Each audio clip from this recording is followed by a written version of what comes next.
இப்பொழுது நம் செய்திக்குள்ளாக கடந்து செல்லலாம். நம்முடைய கர்த்தராகிய இயேசு கிறிஸ்துவின் வார்த்தைகள் ஆம் என்றும் ஆமீன் என்றும் இருக்கின்றது. அவர் நேற்றும் இன்றும் என்றும் மாறாதவராயிருக்கிறார். இன்று நாம் தெரிந்து கொண்ட வேத பாடம் மத்திய 23ஆம் அதிகாரம் 13ஆம் வசனம் படிக்கின்றேன். மாயக்காரராகிய வேதபாரகரே, பரிசேயரே, உங்களுக்கு ஐயோ! மனுஷர் பிரவேசியாதபடி பரலோக ராஜ்யத்தை பூட்டி போடுகிறீர்கள். நீங்கள் அதில் பிரவேசிக்கிறதும் இல்லை, பிரவேசிக்க போகிறவர்களை பிரவேசிக்க விடுகிறதும் இல்லை. ஆமென். மத்தேயு 23ஆம் அதிகாரம் 13ஆம் வசனம் நம்முடைய கர்த்தராகிய இயேசு கிறிஸ்து உரைத்த ஒரு புனிதமான வார்த்தையாகும். இன்று உலகத்தை வழிநடத்தி செல்லும் அரசியலாகிலும் மதமாகிலும் எதுவாகிலும் நம்முடைய தேவ சித்தத்தின்படியே நடக்கின்றது. ஆமென். ஆனால் நம்முடைய தேவனாகிய கர்த்தர் எப்பொழுதும் தம் பிள்ளைகள் மீது கண்ணை வைத்து ஆலோசனை சொல்லிக் கொண்டிருக்கின்றார். ஒரு ஆத்மாவும் கெட்டுப்போவது அவருக்கு சித்தம் இல்லை. நம்முடைய கர்த்தராகிய இயேசு கிறிஸ்துவுக்கு ஒவ்வொருவரும் ரட்சிக்கப்பட்டு நீதியின் பாதையிலும் சத்திய பாதையிலும் நடப்பதுதான் அவருடைய விருப்பமாகும். ஆகையால் ஆவிக்குரிய பிள்ளைகளாகிய நமக்காக, குறிப்பாக சபை போதகர்களுக்காகவும் விசுவாசிகளுக்காகவும் வேதம் கொடுக்கப்பட்டிருக்கின்றது. வேதத்தில் உள்ள ஒவ்வொரு வார்த்தையும் நாம் தெளிவாக படித்து புரிந்து கொள்ள வேண்டும், அறிந்து கொள்ள வேண்டும். வேதம் யாரை கண்டிக்கிறதோ, யாரை அரவணைக்கிறதோ, யாரை தன்னிடம் சேர்த்து கொள்கிறதோ, யாரை நிராகரிக்கிறாரோ, அவைகள் யாவற்றையும் நம்முடைய பரிசுத்த வேதாகமத்தில் எழுதி வைத்திருக்கிறார். நாம் அதை கவனத்தின் படித்து நாம் செயல்பட வேண்டும். அன்றாட ஆவிக்குரிய போராட்டத்தில் நாம் ஈடுபட்டு சரியாக நம்முடைய நித்திய ஜீவனை பாதுகாத்து கொள்ள வேண்டும். இங்கே ஒரு வசனம் கொடுக்கப்பட்டிருக்கின்றது. மத்தேயு 23:13 யாரை கண்டித்து உணர்த்துகிறார் என்றால், மாயக்காரராகிய போதகரே, வேதபாரகரே,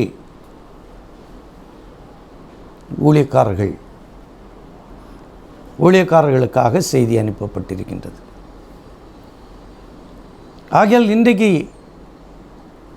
நாங்கள் எடுத்துக்கொண்ட தலைப்பு போதகர்கள் கவனத்திற்கு என்று, போதகர்கள் கவனத்திற்கு என்ற தலைப்பில் பேசுகிறேன். போதகர்கள் கவனத்திற்கு என்றால் நானும் அதில் இருக்கின்றேன். யாவரும், நீதி என்பது சகல நபர்களுக்கும் சேர்ந்தது. இன்றைக்கு இப்பொழுது கொடுக்கப்படக்கூடிய இந்த செய்தியானது போதகர்களுக்கு எச்சரிப்பு விடுகின்றது.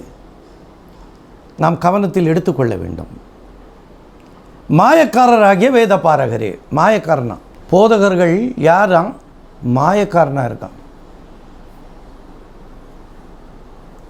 பரிசேயரே, உங்களுக்கு ஐயோ! இவங்களுக்கு என்னதான் ஐயோ! மனுஷர் பிரவேசியாதபடி பரலோக ராஜ்யத்தை பூட்டி போடுகிறீர்கள். மனுஷர் நாம் பிரவேசியாதபடி பரலோக ராஜ்யத்தை யார் பூட்டுறாங்களா? ஊழியக்காரன், போதகர், வேதபாரகன். பரலோக ராஜ்யத்தை போகக்கூடாது என்று இவர்கள் தடை விதித்திருக்கிறார்கள். அதில் பிரவேசிக்கிறதும் இல்லை, நீங்கள் அதில் பிரவேசிக்கிறதும் இல்லை. மாயக்காரராகிய வேதபாரகர், அந்த வேதபாரகன் பரலோகத்துக்கு போவது இல்லை, பிரவேசிக்கிறதும் இல்லை. பிரவேசிக்க போகிறவர்களை பிரவேசிக்க விடுகிறதும் இல்லை. அது யாரு? பிரவேசிக்க போகிறது யாரு? விசுவாசிகள். ஒரு சபையானது போதகரின் கட்டுப்பாட்டில் இருக்கின்றது. அவரின் கட்டுப்பாட்டிற்குள் தான் சபையார் இருக்கிறார்கள். அவர் சொல்லுவது தான் அங்கே செயல்படும். அதை தான் கேட்பார்கள். ஒருபோதும் இவர்கள் வேத வார்த்தை ஆராய்ந்து பார்ப்பது இல்லை. இவர்கள் அடிமைகளாக விற்கப்பட்ட நபர்கள் ஆவார்கள். அடிமைகளாக விற்கப்பட்டவர்கள். அடிமைகள் தங்கள் எஜமானிடத்தில் தங்கள் கோரிக்கைகளை வைப்பது இல்லை. அது அடிமைகள். இன்றைய விசுவாசிகளும் இப்படியாக இருக்கிறார்கள். அடிமைகளாக இருக்கிறார்கள். போதகருக்கு அடிமைகளாக இருக்கிறார்கள். வேதம் சொல்லுகிறது, அவன் மாயக்காரன், அவன் உங்களை பரலோக ராஜ்யத்திற்கு போக விடமாட்டான். அவனும் போக மாட்டான், போகிற உங்களையும் விடமாட்டான் என்று கண்டித்து உணர்த்துகிறார். அவனுக்கு ஐயோ, அப்படிப்பட்ட போதகருக்கு ஐயோ காத்திருக்கின்றது. மிக தெளிவான விளக்கமாகும். இப்படிப்பட்ட போதகர்களால் என்ன செய்ய முடியும்? சற்று நிதானித்து ஆராய்ந்து பாருங்கள் ஒவ்வொரு ஊழியக்காரர்களையும். இன்றைக்கு நெட்டில் பார்க்கலாம், இன்டர்நெட்டில் நீங்கள் பார்க்கலாம். ஒவ்வொரு ஊழியக்காரர்களையும் பாருங்கள். ஒவ்வொரு நபர்கள் கொடுக்கக்கூடிய செய்தியை கவனித்து பாருங்கள். அவர்களுக்கு வரக்கூடிய வியூஸ்களையும் லைக்ஸ்களையும் பாருங்கள். நீங்கள் என்ன விரும்புகிறீர்களோ அதை தான் அவர்கள் பேசுவார்கள். உங்கள் விருப்பம் போலே பேசுவார்கள். உங்களை மகிழ்ச்சி செய்வதுதான் அந்த போதகர்களுடைய வேலையாக இருக்கின்றது. உங்களை ஒருபோதும் கண்டித்து உணர்த்த மாட்டார்கள். ஆனால் நான் அப்படி அல்ல, கண்டித்து உணர்த்துவதற்காக வந்திருக்கிறேன். வேதம் என்னதை கூறியிருக்கிறதோ அதை மாத்திரமே செயல்படுத்துவேன். உங்களை சந்தோஷப்படுத்தி உங்களுடைய பரலோக வாழ்க்கையை நான் தடை செய்வதற்கு நான் யார்? உங்கள் பரலோக வாழ்க்கையை நான் தடை செய்ய முடியாது. அப்படி ஒரு குற்றவாளியாக நான் மாறவே மாட்டேன். சுதந்திரமாக செயல்படுங்கள். வேத வாக்கியங்களை ஆராய்ந்து பாருங்கள். அவைகளால் நித்திய ஜீவன் உண்டு என்று அறிகிறீர்களே, என்னை குறித்து சாட்சி கொடுக்கிறவர்களும் அவைகளே என்று யோவான் 5ஆம் அதிகாரம் 39ஆம் வசனம் கூறுகின்றது. ஒவ்வொரு விசுவாசியும் வேத வாக்கியங்களை ஆராய்ந்து பார்க்க வேண்டும். ஒவ்வொரு நபர்களுடைய செய்தியை நிதானித்து கேட்க வேண்டும். நீங்கள் குறிப்பிட்ட நபர்களை சிந்தனையில் வைத்து செய்தியை கேட்பதினால் நீங்கள் உங்கள் பரலோக வாழ்க்கையை இழந்து விட்டீர்கள். குற்றவாளிகள் என்பது நீங்கள் உங்கள் சிந்தனையில் பதித்து வைத்திருக்கிற நபர்களுடைய செய்தியை மாத்திரம் கேட்பீர்கள். உண்மையான செய்தியை கண்டுகிடாமல் விட்டு விடுவீர்கள். அதுவும் என்னை போல எச்சரிப்பு என்றால் நிச்சயமாக கேட்க மாட்டீர்கள். 2 மாதத்திற்கு மேலாக நான் செய்தி கொடுத்து கொண்டு இருக்கிறேன். 50 பேர் 60 பேர் பார்க்கிறார்கள். நான் எவ்வளவோ கஷ்டப்பட்டு இந்த காரியத்தை செய்கிறோம். சொந்த செலவில் செய்கிறோம். சொந்த உழைப்பு. அருமை சகோதரர், இந்த ஸ்டுடியோவை நடத்தி கொண்டிருக்கும் மோகன்தாஸ் என்ற சகோதரர் இதற்காக முழு ஒத்தாசை எனக்கு கொடுத்து இந்த உண்மையான கடைசி கால செய்தியை உங்கள் மத்தியில் அனுப்புகிறோம். இந்த உண்மையான செய்தியை கேட்கிற ஒவ்வொருவர்களும், பார்க்கிற நீங்கள் மற்றவர்களுக்கு ஏன் இதை தெரிவிக்காமல் இருக்கிறீர்கள்? அதுதான் கவலையாக இருக்கின்றது. இந்த உண்மையான செய்தியை ஏன் நீங்கள் பார்த்துவிட்டு அலட்சியம் பண்ணுகிறீர்கள்? ஏன் மற்றவர்களுக்கு ஏன் கூறக்கூடாதா? அவர்களும் சத்தியத்தை அறிந்து உண்மையான பாதையில் வரட்டுமே என்ற எண்ணம் ஏன் உங்களுக்குள் வரவில்லை என்ற கவலை இருக்கின்றது. எனக்கு கொடுக்கப்பட்ட வேலையை நாங்கள் சரியாக செய்து விடுவோம். ஆனால் நியாய தீர்ப்பின் நாளில் நிச்சயமாக நீங்கள் கேள்விக்குறியாவீர்கள். ஒரு ஆத்மாவும் கெட்டு போவது அவருக்கு சித்தமில்லை. யாவரும் ரட்சிக்கப்பட வேண்டும். அப்படியானால் இதை பார்க்கிற ஒவ்வொரு பிள்ளைகளும் இந்த செய்தியானது உலகம் முழுவதும் சேர வேண்டியது, சேர்க்க வேண்டியது நம்முடைய கடமை. உலகம் முழுவதும் இந்த செய்தியானது சேர்க்கப்பட வேண்டும். அதுதான் நாம் அவருக்கு செய்யும் தொண்டாகும், அவருக்கு செய்யும் பணியாகும், அவருக்கு செய்யும் சேவையாகும். என்னுடைய செய்தி என்று நான் ஒருபோதும் பெருமை பாராட்ட மாட்டேன். எனக்கு அந்த பாராட்டு வேண்டாம். சகல துதிக்கான மகிமை எப்பொழுது இயேசு கிறிஸ்துவுக்கு தான் நான் வைத்திருக்கிறேன். ஜனங்கள் கேட்டு உணர்ந்து விழிப்படைந்து பரலோக ராஜ்யத்தை சுதந்திரித்துக் கொள்ள வேண்டும். அது மாத்திரமே என்னுடைய விருப்பம். என்னுடைய செய்தியை 1000 பேர் 2000 பேர் பார்த்தார்கள் என்ற பெருமை எனக்கு இல்லவே இல்லை. நீங்கள் மனம் திரும்பி பரலோக ராஜ்யத்தை சுதந்திரித்துக் கொள்ள வேண்டும்.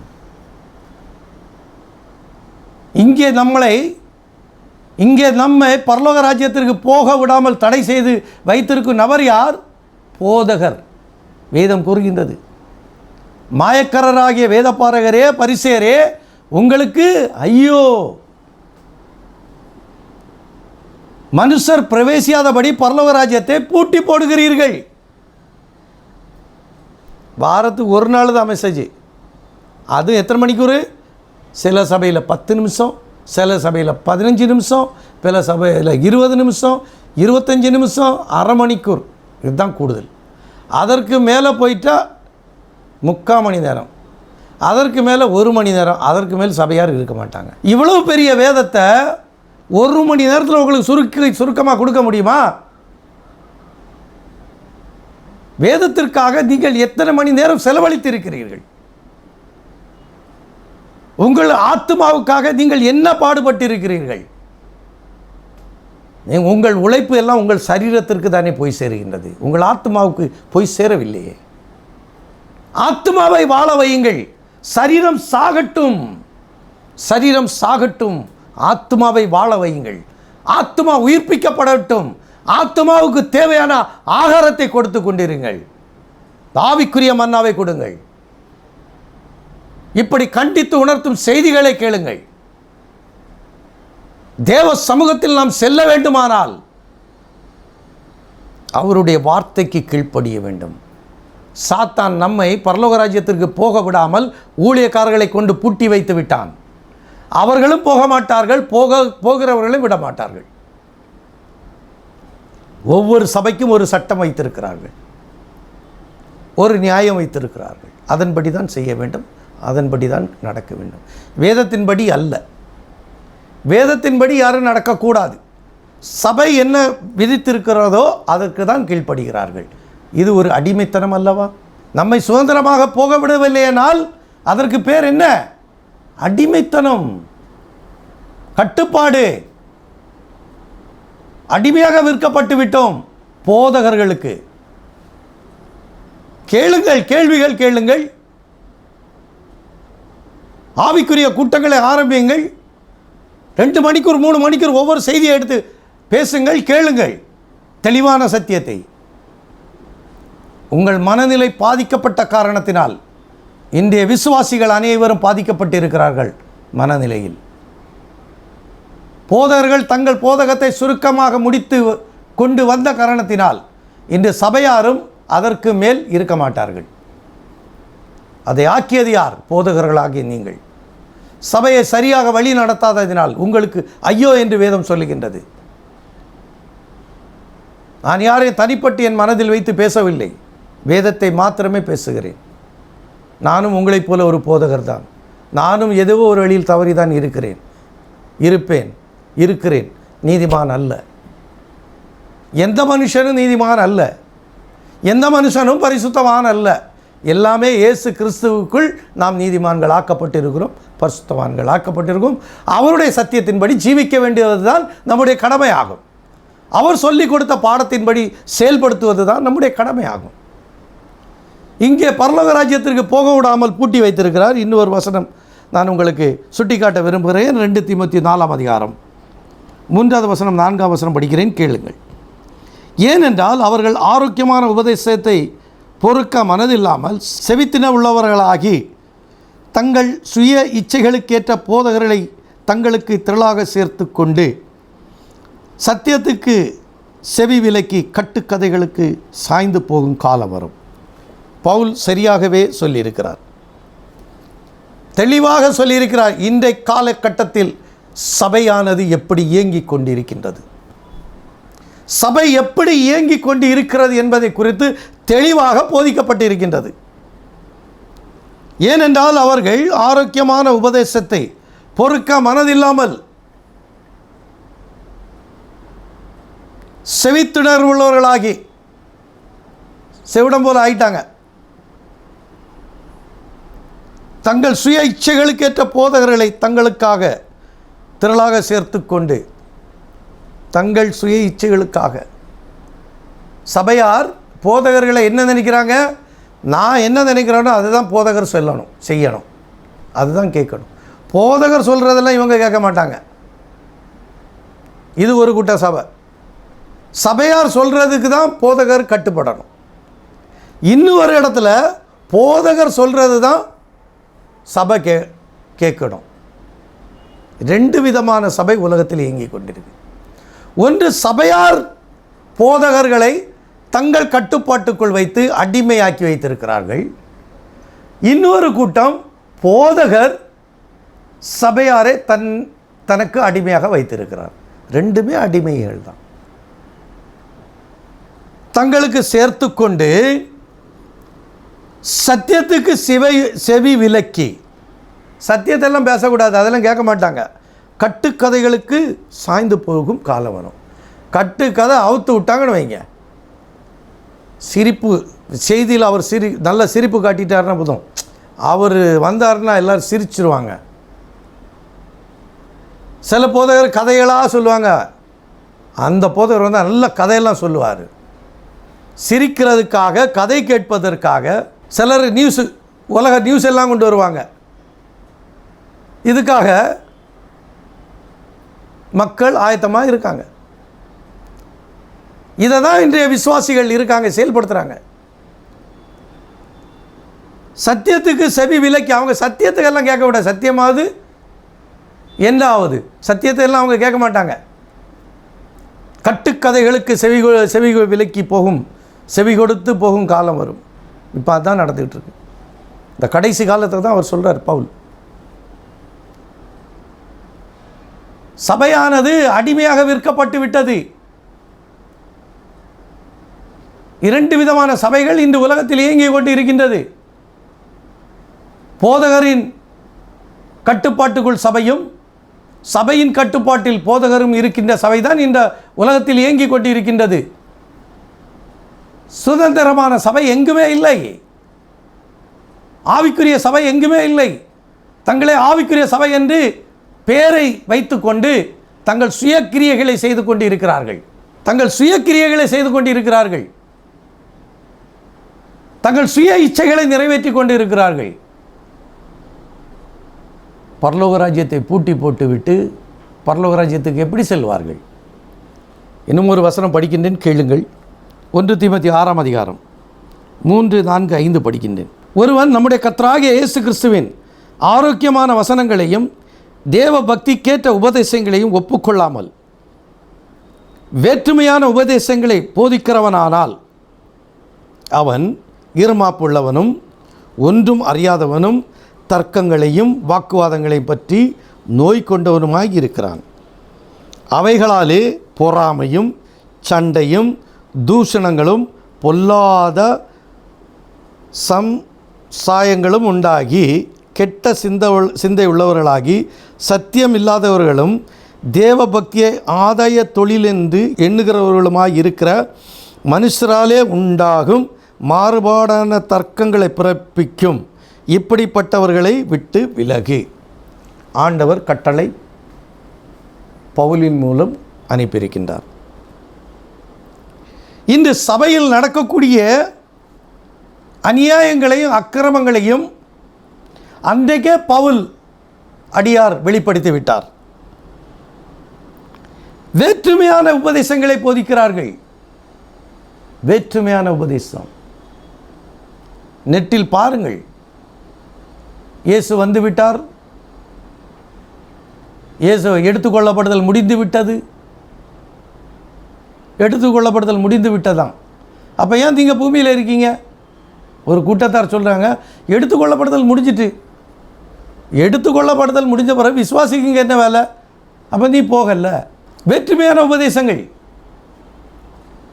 ஆர்குமெண்ட், தர்க்கங்கள், பிதா குமாரன் பரிசுத்தாவி என்று ஒரு புறம் மறுபுறம் இயேசு கிறிஸ்து என்ற பெயரில் 2 பேர் மத்தியில் தர்க்கங்கள் நடந்து கொண்டிருக்கின்றது. நான் பெரியவனா நீ பெரியவனா என்ற தர்க்கங்கள். இது என்ன? இது என்ன கூத்துகள்? சபை பரிசுத்தமாக வேண்டிய சபையானது தர்க்கங்களால் நிறைந்திருக்கின்றது, வேற்றுமையான உபதேசங்களால் நிறைந்திருக்கின்றது. இப்படிப்பட்டவன் இருமாப்புள்ளவன் என்று வேதம் சொல்லுகிறது. ஒன்றும் அறியாதவன் என்று சொல்லுகிறார். இப்படிப்பட்ட வேற்றுமையான உபதேசங்களை போதிக்கிறவன். கடந்த முறை கூட நான் சொல்லியிருக்கிறேன், இயேசு கிறிஸ்து என்னுடைய பாவத்தை சுமந்தார், இப்பொழுது அவர் பாவியாகிவிட்டார், நான் நீதிமான் ஆகிவிட்டேன். இயேசுவை பாவியாக்கின ஜனங்கள், அதுவும் உபதேசம்தான். ஒரு நபர் பழைய திராட்சரசம் புதிய திராட்சரசம் 2 ஒன்றில் சேர்க்கப்படாது, அதுக்கு ஒரு விளக்கம் வச்சுருக்கிறாங்க. இன்னுங்க சபையில் நடனம் ஆடுவது, கூச்சலிடுவது, ஓ என்று கத்துவது, அந்நிய பாஷை என்ற பெயரில் தங்களுக்கு வாயில் வந்த வார்த்தைகளை எல்லாம் புலம்பிவிட்டு தங்களை பரிசுத்தவான்களாக சபையில் காட்டிவிட்டு சபைக்கு பின்பு துன்மார்க்கர்களாக இருக்கிறார்கள். இப்படிப்பட்ட வேற்றுமையான உபதேசம் பண்ணக்கூடியவர்கள் ஒன்றும் அறியாதவர்கள் என்று வேதம் சொல்லுகின்றது. அவன் நோய் கொண்டவனுமாய் இருக்கிறான். தர்க்கங்களையும் வாக்குவாதங்களையும் பற்றி நோய் கொண்டவனாக இருக்கிறான். தர்க்கம், சபைக்கு சபை தர்க்கம், வாக்குவாதம். நான் நினைப்பது உண்டு, யாக்கோபு புறஜாதி தேசத்தில் இருக்கும் பொழுது அவனுடைய மகன் லேவியும் சிமியோனும் என்று நினைக்கிறேன், தன் சகோதரியை பட்ட களங்கத்தினால் புறஜாதிகளை வேட்டையாடினார்கள். அதனால் யாக்கோபு துக்கப்பட்டு அவர்கள் 2 பேரையும் கண்டித்து, நாம ஒரு சிறிய கூட்டம், நீ இப்படி செய்து விட்டு வந்து விட்டாயே, என் பேரை அவமானப்படுத்தி விட்டாயே என்று தன் பிள்ளைகளை கண்டித்து உணர்த்தினார் யாக்கோபு. அதே போல இன்று நாம் பண்ணுகின்ற வாக்குவாதங்களும் தர்க்கங்களும் நம் தேவன் நம்மை பார்த்து வேதனைப்பட்டு கொண்டிருக்கிறார். காரணம், இந்த இந்திய தேசத்தில் நாம் சிறுபான்மையினர். அன்று யாக்கோபும் தன் பிள்ளைகள் அந்த தேசத்தில் சிறுபான்மையாக இருந்தார்களோ, அதே போல நம் இந்த தேசத்தில் சிறுபான்மையினர். நமக்குள் ஒரு ஒற்றுமை இல்லை. ஒரு கிறிஸ்தவ மீட்டிங் நடக்குமே ஆனால் சபை பார்த்து செல்லக்கூடிய நபர்கள் தான் இருக்கிறார்கள், ஊழியத்தை பார்த்து செல்வது இல்லை. அந்த போதகர் நம்ம சபைக்கு ஒத்தவரா, அதை பார்த்து தான் செல்லுகிறீர்களே தவிர்த்து நீங்கள் வேதத்தை பார்த்து ஒருவர் பின்னாலே செல்லவில்லை. அதுதான் வேதம் கண்டித்து உணர்த்துகிறது உங்களை. இந்திய காலகட்டத்தில் சபையானது எப்படி போகின்றது? தர்க்கங்களையும் வாக்குவாதங்களையும் பற்றி பொறாமையும் சண்டையும் தூஷணங்களும் பொல்லாத சமயங்களும் உண்டாகிட்டு. தூஷணங்கள், ஒருவருக்கொருவர் தூசிக்கிறோம். நான் போன முறை சொன்னேன், அருமை ஐயா மோன்சிலாசர் அவர்கள், அஸ்டின் ஜெபக்குமார் அவர்கள், இன்னும் சில வயதில் மூத்த அனுபவ ஊழியக்காரர்களை இந்த வாலிப ஊழியக்காரர்கள் அவமதிப்பது, இந்த தூஷண வார்த்தைக்கு நீங்கள் என்ன பதில் சொல்ல போகிறீர்கள்? அவர்கள் வயதை உங்கள் மனதில் நினைத்தீர்களா? தகப்பன் ஸ்தானத்தில் இருக்கக்கூடிய நபர்களை பேசுவது அளந்து பேச வேண்டும். எவ்வளவு வேதனைக்குரிய காரியம்!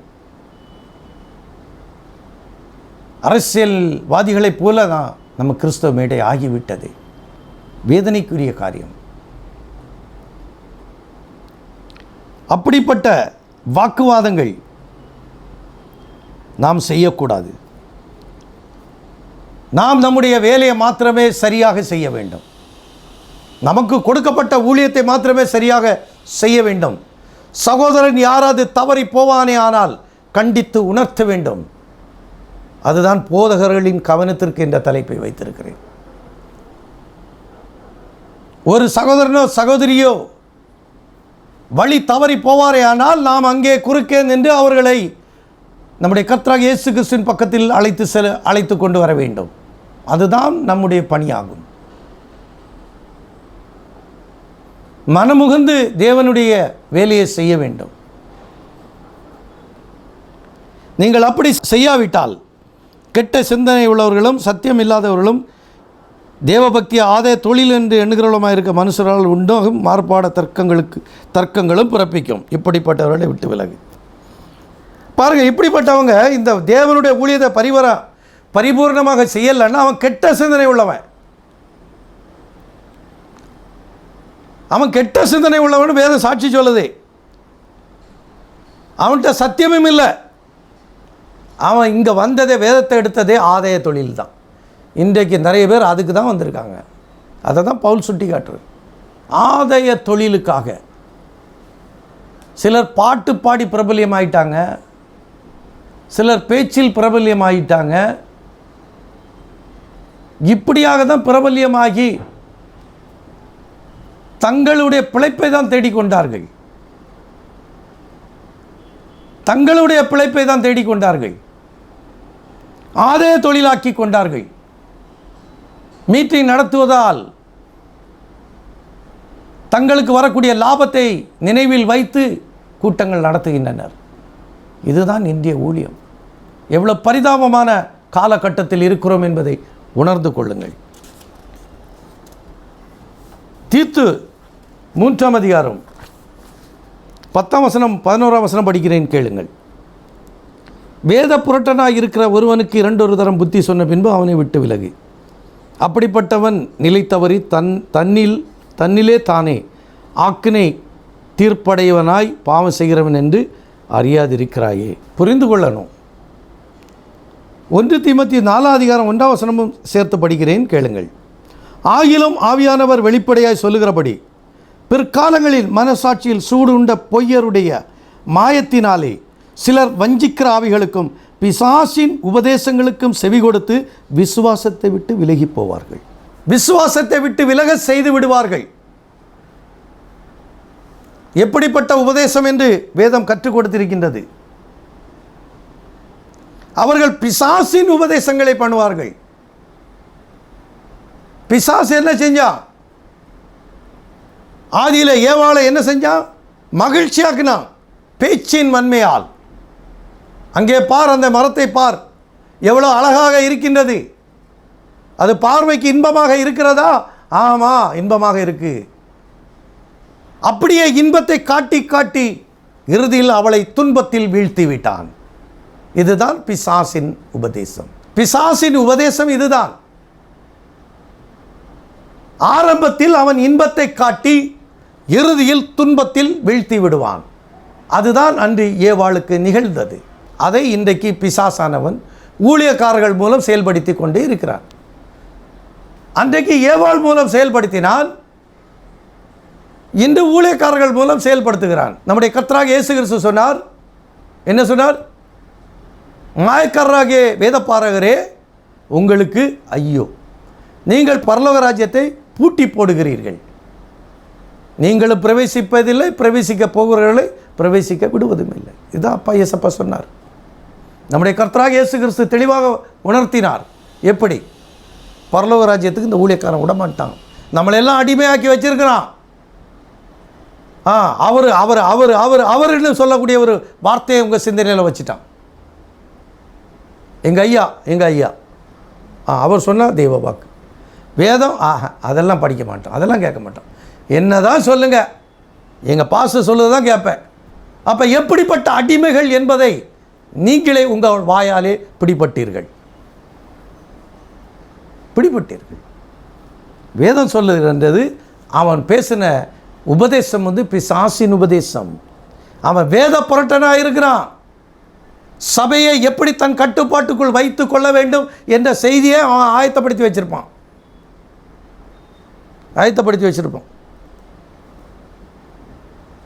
அநேகரை நம்ம குற்றச்சாட்டுக்கு எனக்கு மனசு வரல. ஒவ்வொரு ஆளும் டிவியில் பேசும் பொழுது தங்களை புகழ்த்தின விதத்தை எல்லாம் பார்த்தா வேண்டாம், அதை விட்டுட்டேன்.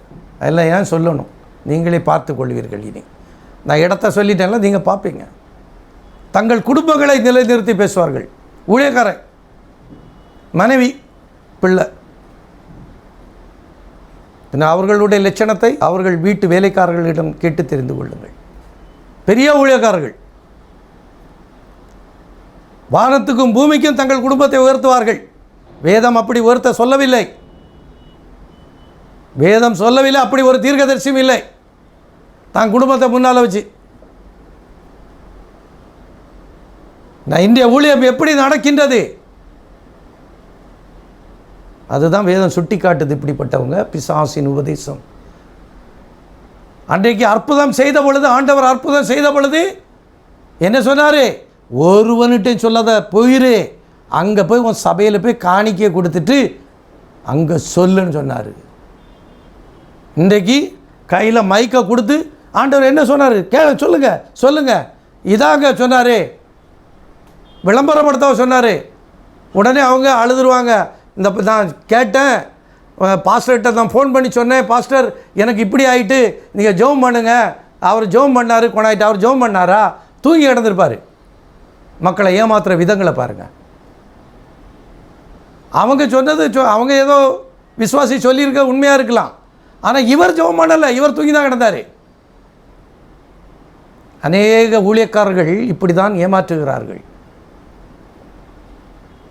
இந்த உண்மையை புரிந்து கொள்ளுங்க. நான் பகுத்தறிவை கொடுப்பதற்கு தான் வந்திருக்கேன். பகுத்தறியுங்கள். நாம் அடிமைகள் அல்ல, நாம் சுதந்திரவாளிகள். நம் சுதந்திரத்தை நாம் இழந்து விடக்கூடாது. பரலோகத்துக்கு இவர்கள் கூட்டிட்டு போவது இல்லை. எந்த சபையும் பரலோகத்துக்கு போவதில்லை. சபையில் இருக்கக்கூடிய உண்மையான தேவ பக்தர்கள் மாத்திரமே பரலோகத்துக்கு போவார்கள். அவர்களுக்காக இந்த வார்த்தை வருகின்றது. உண்மையான பக்த கொடிகளுக்கு, உண்மையான பக்த வீரர்களுக்கு, உண்மையான பக்த வீரர்களுக்கு இந்த செய்தியானது ஆவியும் ஜீவனுமாக இருக்கும். ஆவியும் ஜீவனுமாக இருக்கும். அவர்கள் அடிமை இல்லை. அவர்கள் கேள்வி கேட்பார்கள். அவர்கள் பகுத்தறிவுள்ளவர்கள். ஆகையால் வேதம் கூறுகிற ஒவ்வொரு வார்த்தைக்கும் நாம் கீழ்ப்படிய வேண்டும். இப்படிப்பட்ட வேத புரட்டனாக இருக்கிற போதகனுக்கு இரண்டொரு தரம் புத்தி சொல்லி அவனை விட்டு விலகு. அப்படிப்பட்ட போதகர் நமக்கு தேவையில்லை. ஆண்டவருக்கு சொல்லியிருக்காருங்க, எங்கே சத்தியம், உண்மையான சத்தியம் கிடைக்குதோ, எங்கே தேவனுடைய அற்புதம் நிகழுதோ, எங்கே தேவனுடைய வல்லமை இருக்கின்றதோ, அங்கே தேவன் இருக்கிறார். அந்த இடத்தை பாருங்கள், அந்த இடத்தை தேடி பாருங்கள். ஏன் அந்த இடத்துல நீங்களே இருக்கிறீங்க. வேதம் என்ன சொல்லுது? ஒருவன் தேவனுடைய ஆலயத்தை கெடுத்தால் தேவன் அவனை கெடுத்து போடுவார். நீங்களோ அந்த ஆலயம். நாமே அந்த ஆலயமாக இருக்கிறோமே. ஆனால் நம்மை நாம் சுத்திகரித்து கொள்ள வேண்டும். நாம் நம்மை ஆயத்தப்படுத்தி கொள்ள வேண்டும். நாம் சுதந்திரமாக இருக்க வேண்டும். சபை என்பது நம்முடைய ஒரு மார்க்கம், நம்மை பாதுகாக்கும் ஒரு மார்க்கமாகும். ஆனால் நித்திய ஜீவன் என்பது மார்க்கம் அல்ல. நித்திய ஜீவன் என்பது நாம் தனியாக போராடி வாங்கிக் கொள்வது. அது சபையார் வாங்கி தர முடியாது. நாம் போராடி பெற்றுக்கொள்ள வேண்டும். நீ வேண்டுமானால் எந்த சபையிலும் இருந்துக்கோ, அது அல்ல கேள்வி. நீ பக்திமானாக இருக்கிறாயா? நீ பக்திமானாக இருக்கிறாயா? நீ உண்மையான விசுவாசியாக இருக்கிறாயா? நீ பரிபூர்ணமாக பரிசுத்த வேதாகமத்தை விசுவாசிக்கிறாயா? அதுதான் கேள்வியாகும். அதுதான் தேவன் கேள்வி கேட்கிறார். அதை தான் கேட்கிறார். நம்முடைய கர்த்தராகிய இயேசு கிறிஸ்து கேட்கக்கூடிய ஒரே கேள்வி அதுதான். அவருடைய வார்த்தையை விசுவாசி. நீங்கள் என்னிலும் என் வார்த்தை உங்களிலும் நிலைத்திருந்தால் நீங்கள் கேட்டுக்கொள்கிறது எதுவோ அது உங்களுக்கு செய்யப்படும். அதுதான் அவருடைய வாக்குத்தத்தமாக இருக்கின்றது. இப்படிப்பட்ட விசுவாசியை அவர் தேடிக்கொண்டிருக்கிறார். இந்த விசுவாசிகள் ஒவ்வொரு சபைகளிலும் உண்டு. அவர்களுக்காக இந்த வார்த்தை வருகின்றது. ஆங்காங்கே சிதறி கிடக்கும் தேவனுடைய பிள்ளைகளுக்கு இந்த செய்தியை கேட்டுக்கொண்டிருக்கிற பிள்ளைகளை நீங்கள் அனுப்புங்கள். எசேக்கியேல் 13ஆம் அதிகாரம் 3ஆம் வசனம் படிக்கின்றேன். கர்த்தராகிய ஆண்டவர் உரைக்கிறதாவது, தாங்கள் ஒன்றும் தரிசியாதிருந்தும் தங்களுடைய ஆவியின் ஏவுதலை பின்பற்றுகிற மதிகட்ட தீர்க்கதரிசிகளுக்கு ஐயோ.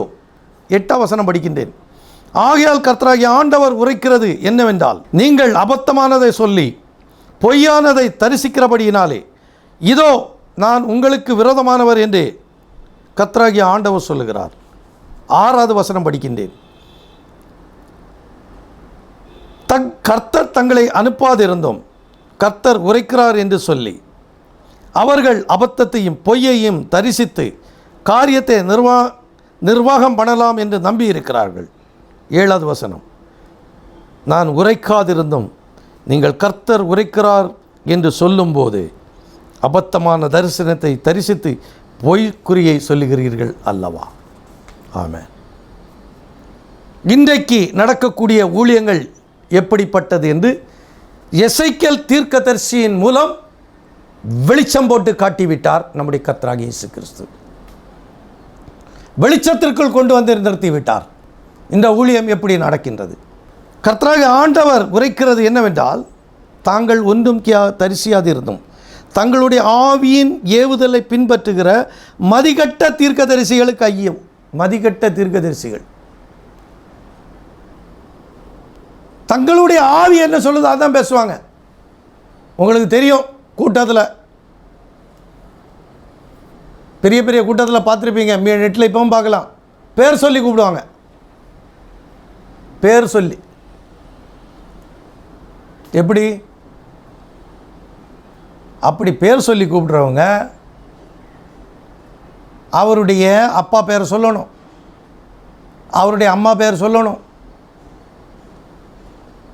அவர் எந்த ஊரில் இருக்கிறார் அந்த ஊரை சொல்லணும், அதுக்கு பிறகு அவருடைய நோயை சொல்லணும், அவர் இந்த இடத்துல உட்கார்ந்து இருக்கிறான்னு அப்படியே சுட்டி காட்டணும் தெளிவாக. இந்த நபர்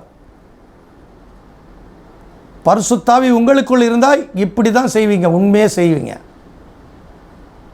கண்ணை மூடிக்கொண்டு அந்தோணி, அங்கே 10 அந்தோணி இருப்பான், அதில் ஒரு பேரை அந்தோணின்னு சொல்லி ஒரு நோயை சொன்னால் அந்த நோயில் ஒருத்தன் இருப்பான், அவன் ஒன்று வருவான். மைக்கேல் அவன் வருவான், கிறிஸ்தவ மீட்டிங் கிறிஸ்தவன் தான் வருவான். 90 கிறிஸ்தவன்னா 10 இந்து வருவான், 80 கிறிஸ்தவன்னா 20 இந்து வருவான். 4 இந்து பேரையும் 10 கிறிஸ்தவ பேரையும் சொல்லிட்டா முடிஞ்சு போச்சு. ஆவியானவர் இருக்கிறாராம் சொன்னாராம். அப்படிப்பட்ட நபர்கள் பேரை சொல்லி அழைக்கக்கூடிய ஊழியக்காரர்களே, நீங்கள் சாப்பிடக்கூடிய ஆகாரம் 3 ஸ்டார் ஹோட்டல் 5 ஸ்டார் ஹோட்டலில் சென்று சாப்பிடுகிறீர்கள். உங்கள் காரின் விலை, நீங்கள் தங்கும் இடம், சிந்தித்து பாருங்கள். நான் குறை சொல்லவில்லை, உண்மையை சொல்லுகிறேன். குற்றம் சொல்லவில்லை, உண்மையை சொல்லுகிறேன். என் சாதாரண ஹோட்டலில் சாப்பிட முடியாதா? சிந்தித்து பாருங்கள். நீங்கள் தீர்க்க தரிசனம் சொல்லுகிறீர்கள். 2020 ஆண்டவர் ஆசீர்வதித்தார் என்று சொன்னீர்கள். எத்தனையோ ஊழியக்காரர்கள் 2020 பரிதாபத்திலும் பரிதாபமாக விழுந்து விட்டது. இப்படி ஒரு காலமா? இப்படி ஒரு காலமா? என்னுடைய 50 ஆண்டு வாழ்க்கையில் நான் இப்படி ஒரு சம்பவத்தையோ இப்படி ஒரு காலம் தரிசித்ததும் இல்லை, பார்த்ததும் இல்லை. அதுவும் நீங்கள் ஆசீர்வதித்த ஆண்டு. கொரோனா வந்து வீழ்த்தி விட்டது, உங்கள் ஆசீர்வாதத்தை கவிழ்த்து போட்டு விட்டது. எங்கே சென்றது உங்கள் தீர்க்க தரிசனம்? உங்கள் நினைவினால் பேசின வார்த்தை அபத்தமாக்கி விட்டார் ஆண்டவர். நீங்கள் அபத்தமானதை சொல்லி பொய்யானதை தரிசிக்கிறபடியினால் இதோ நான் உங்களுக்கு விரோதமானவர் என்று கர்த்தராகிய ஆண்டவர் சொல்லுகிறார். எதையாவது மனக்கற்பனை பண்ணி பேசக்கூடாது. தரிசனம் என்பது என்ன? சரியாக உங்களுக்கு நம்ம டிவியில் பார்க்குற மாதிரி அந்த நபரை பார்க்கலாம். ஒரு மனுஷனை பற்றி ஆண்டவர் உங்களுக்கு வெளிப்படுத்துவாரே ஆனால் அவனுடைய இருதயத்தின் நினைவுகளை நீங்கள் பேச முடியும். உங்கள் முன்னால் இருக்கக்கூடிய நபருடைய இருதயத்தின் நினைவுகளை நீங்கள் சொல்ல முடியும். அனனியா சப்பீரா கதை தெரியாது, இதை படிக்கலையா ஊழியக்காரர்களே? அனனியா சப்பீரால் கதை தெரியுமா தெரியாதா உங்களுக்கு? அவங்க எங்கே கொண்டு விற்றுட்டு வந்தாங்க? என்ன அங்கே பேதுரு இருந்தாரா? பார்த்தாரா? பேதுருக்கு முன்னாலே அவங்க விலை பேசினார்கள். எப்படி செஞ்சாங்க? வீட்டில் வந்தோடனே பேதுரு எப்படி கேட்டார்? சரியாக கேட்டார்ல, தப்பாக கேட்டாரா? நீ பொய் சொன்ன, செத்த முடிந்தது. சப்பீரால் என்ன சொன்னா? அவன் புருஷனோட ஒத்தாசை பண்ணால, செத்த. ஊழியக்காரனே, கரெக்டான தரிசனமாக இருந்தால் இப்படி இருக்கணும். பேதுரு கொண்டு நிறுத்தினார்ல காட்சியில், இப்படி கொண்டு வரணும். இதுக்கு பேர் தான் தரிசனம். மனக்கற்பனையில் பேரை கூப்பிட்டு ஊரை ஏமாத்துறது, சாட்சி சொல்லிட்டார் மைக்கை கொடுக்கறது, இதெல்லாம் கணக்கு கொடுக்கணும். இதெல்லாம் கணக்கு கொடுக்கணும். எவ்வளோ பெரிய ஆளாக இருந்துட்டு போ, அதெல்லாம் ஆண்டவர் கணக்கில் வைக்க மாட்டார். கணக்கில் கொண்டு வந்து நிறுத்துவார் பொய்யான அபத்தமான தீர்க்கதரிசிகளை. நானும் என் மனைவியும் எங்கள் ஜெபம் பண்ணியிருக்கும் பொழுது அவர் எழுந்தருளினார். பொண்டாட்டி பிள்ளையோடு இருக்கும் பொழுது எழுந்தருளினார். அப்பொழுது அவர் பேசினார். என் கூட்டத்தில் இருக்க ஜெபம் பேச மாட்டாரா? மக்களை ஏமாற்றுவதற்கென்ற செய்தியை தயாரித்து கொண்டு வருவார்கள். மனநிலைகளை வஞ்சிக்க வேண்டும். இதை கேட்டுக்கொண்டு இருக்க விசுவாச பிள்ளைகளே, அடையாளம் கண்டுகொள்ளுங்கள். காலம் இது கடைசி காலம். நான் இப்படி எச்சரிக்கை விடுத்து செய்தியை கொடுப்பதினால் எனக்கு ஒரு பட்ட பெயர் காத்திருக்கின்றது.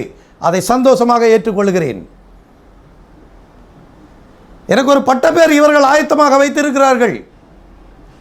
இதோ கடைசி காலத்தில் வரக்கூடிய கள்ள தீர்க்கதரிசி, கள்ள போதகர், இவனுக்கு எச்சரிக்கையாக இருங்கள் என்று அவர்கள் எனக்கு பட்ட பேர் தரப்புகிறார்கள். அதை சந்தோஷமாக ஏற்றுக்கொள்கிறேன். என் வேதம் என்ன சொல்லியிருக்கு? நம்ம அப்பா என்ன சொன்னார்? உங்களை சபிக்கிறவர்களை ஆசீர்வதியுங்கள். அதான் சந்தோஷமாக ஏற்றுக்கொள்கிறேன். நியாய தீர்ப்பின் நாளில் நாம் இருவரும் காட்சியில் வருவோம். எப்படி லாசருவும் ஐஸ்வர்யவானும் காட்சியில் வந்தார்களோ அப்படியே நாம் 2 பேரும் காட்சியில் வருவோம். அப்பொழுது உண்மைகள் வெளிப்படும். இப்பொழுது நான் உங்களை குற்றம் சொல்ல, நீங்கள் என்னை குற்றம் சொல்ல இந்த சண்டையோ வாக்குவாதமோ எனக்கு தேவையில்லை. மக்கள் மத்தியில் வசனத்தை சுட்டி காட்ட விரும்புகிறேன். அவ்வளவுதான். மனம் திரும்பினால் உங்களுக்கு பாக்கியமாகும். அவ்வளவுதான். மனம் திரும்புங்கள். பரலோக ராஜ்யத்தை நீங்கள் பூட்டி போட்டு விட்டீர்கள். உங்கள் சுய லாபத்திற்காக, சுய பெருமைக்காக. கை வைத்தவுடன் மக்களை விழ வைப்பதற்காக. சாத்தானுக்கு எல்லா வித்தையும் தெரியும். மோசே செய்த எல்லா அடையாளத்தையும் அங்கே உள்ள மந்திரவாதிகள் செஞ்சான். ஆனா சங்கார தூதன் இறங்கும் பொழுது அந்த மந்திரவாதிகள் மரித்தார்கள். அவன் வீட்டிலும் இந்த குரல் தான் கேட்டது, சாவு குரல் தான் கேட்டது. சங்கார தூதன் இறங்கும் பொழுது எகிப்து தேசத்தில் உள்ள எல்லா மந்திரவாதிகளும் தங்களை காப்பாற்றிக் கொள்ள முடியவில்லை. அதற்கு முன்பு எல்லாம் நிகழ்த்தினார்கள். மோசே எதை செய்தானோ அதற்கு விரோதமாக செய்து காட்டினார்கள். இறுதியில் நம் தேவன் வெற்றி பெற்றார். அதே போலதான் இன்றைக்கு நீங்கள் செய்கிற இந்த கூத்துக்கள் எல்லாம் ஆண்டவர் பார்த்து கொண்டிருக்கிறார். மக்களை விழ வைப்பதும் பெயர் சொல்லி அழைப்பதும், அது உண்மையாக செய்து காட்டுங்கள். உண்மையாக செய்து காட்டுங்கள். பரிசுத்த ஆவியினால் நிறைந்து அதை செயல்படுத்துங்கள். அநேக உதாரணங்கள் வேதத்தில் இருக்கின்றது. அவர்களைப் போல நிகழ்த்தி காட்டுங்கள்.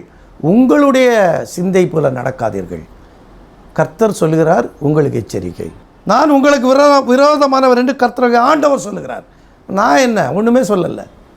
நான் உங்களை விரோதிக்கல, ஆண்டவர் உங்களை விரோதிக்கிறார். இப்படிப்பட்ட காரியத்தை செய்கிறதுனால இன்றைக்கி சொல்லக்கூடிய தரிசனங்கள் என்ன? கர்த்தர் உரைத்தார் என்று சொல்லி அபத்தத்தையும் பொய்க்குறியும் தரிசித்து காரியத்தை நிர்வாகம் பண்ணலாம் என்று நம்புகிறார்கள்.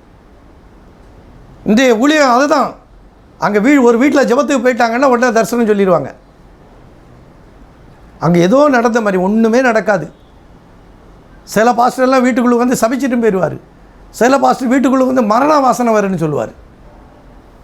உடனே மக்கள் பயந்துருவாங்க. என்ன மரண வாசனை சொன்ன உடனே அவருக்கு பின்னால் போயிடுவாங்க. ஐயா என்ன ஐயா சொல்லுங்கள் ஐயா. உடனே அவர் ஏதாவது கதையெல்லாம் சொல்லி வீட்டை வஞ்சித்து விடுவார். இப்படிப்பட்ட ஊழியக்காரர்களால் இன்று பூமியானது நிறைந்திருக்கின்றது. பூமியானது நிறைந்திருக்கின்றது. ஆகையால் ஆண்டவர் என்ன சொல்கிறார்? நான் உரைக்காதிருந்தும் நீங்கள் கர்த்தர் உரைத்தார் என்று சொல்லுகிற போது அபத்தமானதை தரிசித்து, அபத்தமான தரிசனத்தை தரிசித்து பொய்க்குறியை சொல்லுகிறீர்கள் அல்லவா? கேள்விக்குறி வைக்கிறார். நீங்கள் பொய்யான தீர்க்க தரிசனம் சொல்லுறீங்க, அபத்தமானதை சொல்லுறீங்க. நான் உங்களுக்கு விரோதமானவர் என்று எசேக்கியேல் தீர்க்கதரிசியின் மூலம் எச்சரிக்கை விடுத்திருக்கிறார். ஊழியக்காரர்களின் கவனத்திற்கு, போதகர்களின் கவனத்திற்கு இதை எடுத்துக்கொள்ளுங்க. என்ன திட்டன்னா திட்டுங்க, அதை பற்றி எனக்கு கவலை இல்லை.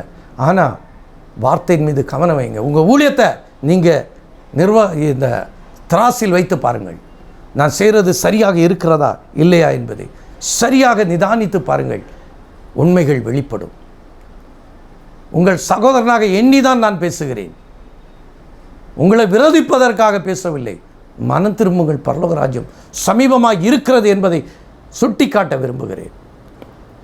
ஏசப்பா மத்திய 24 சொல்கிறாரு, ஏனெனில் கள்ள கிறிஸ்துகளும் கள்ள தீர்க்கதரிசிகளும் எழும்பி கூடுமானால் தெரிந்து கொள்ளப்பட்டவர்களையும் வஞ்சிக்கத்தக்க பெரிய அடையாளங்களையும் அற்புதங்களை செய்வார்கள்.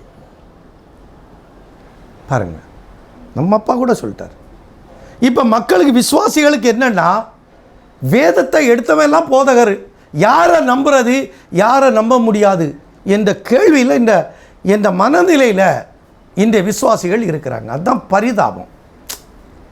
பரிதாபத்திலும் பரிதாபம் என்னன்னா, இந்த விசுவாசிகளுக்கு உண்மையான போதகர்களை அடையாளம் கண்டுகொள்ள முடியவில்லை.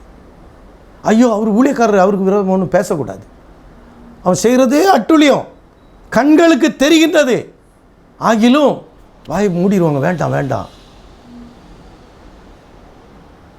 பாருங்க, வேதம் அவர்களை கண்டித்து உணர்த்துகிறது, அவர்களை விட்டு வெளியே வா என்று சொல்லுகிறது.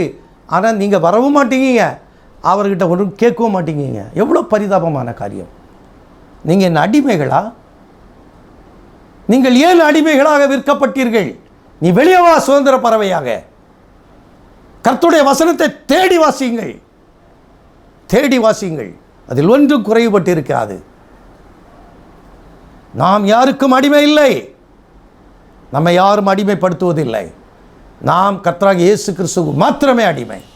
நாம் பரிசுத்த வேதாகமத்திற்கு மாத்திரமே அடிமை. அதற்கு அடிமையாக இருந்து பாருங்கள், ஆவிக்குரிய ஆசீர்வாதத்தை அனுதினமும் நாம் பெற்றுக்கொள்ள முடியும். ஏனெனில் கள்ள கிறிஸ்துகளும் கள்ள தீர்க்கதரிசிகளும் எழும்பி கூடுமானால் தெரிந்து கொள்ளப்பட்டவர்களை வஞ்சிக்கத்தக்க பெரிய அடையாளங்களையும் அற்புதங்களையும் செய்வார்கள். தெரிந்து கொள்ளப்பட்டவர்கள் விசுவாசிகளை ஏமாற்றி விடுவார்களாம். ஊழியக்காரன் நல்ல விசுவாசிகளை ஏமாற்றிட்டான்னா சாதாரண விசுவாசிகளுடைய பாடு என்ன ஆகும்? நல்ல பரிபூர்ண விசுவாசிகளையே இந்த ஊழியக்காரங்க ஏமாற்றி வச்சுருக்காங்க.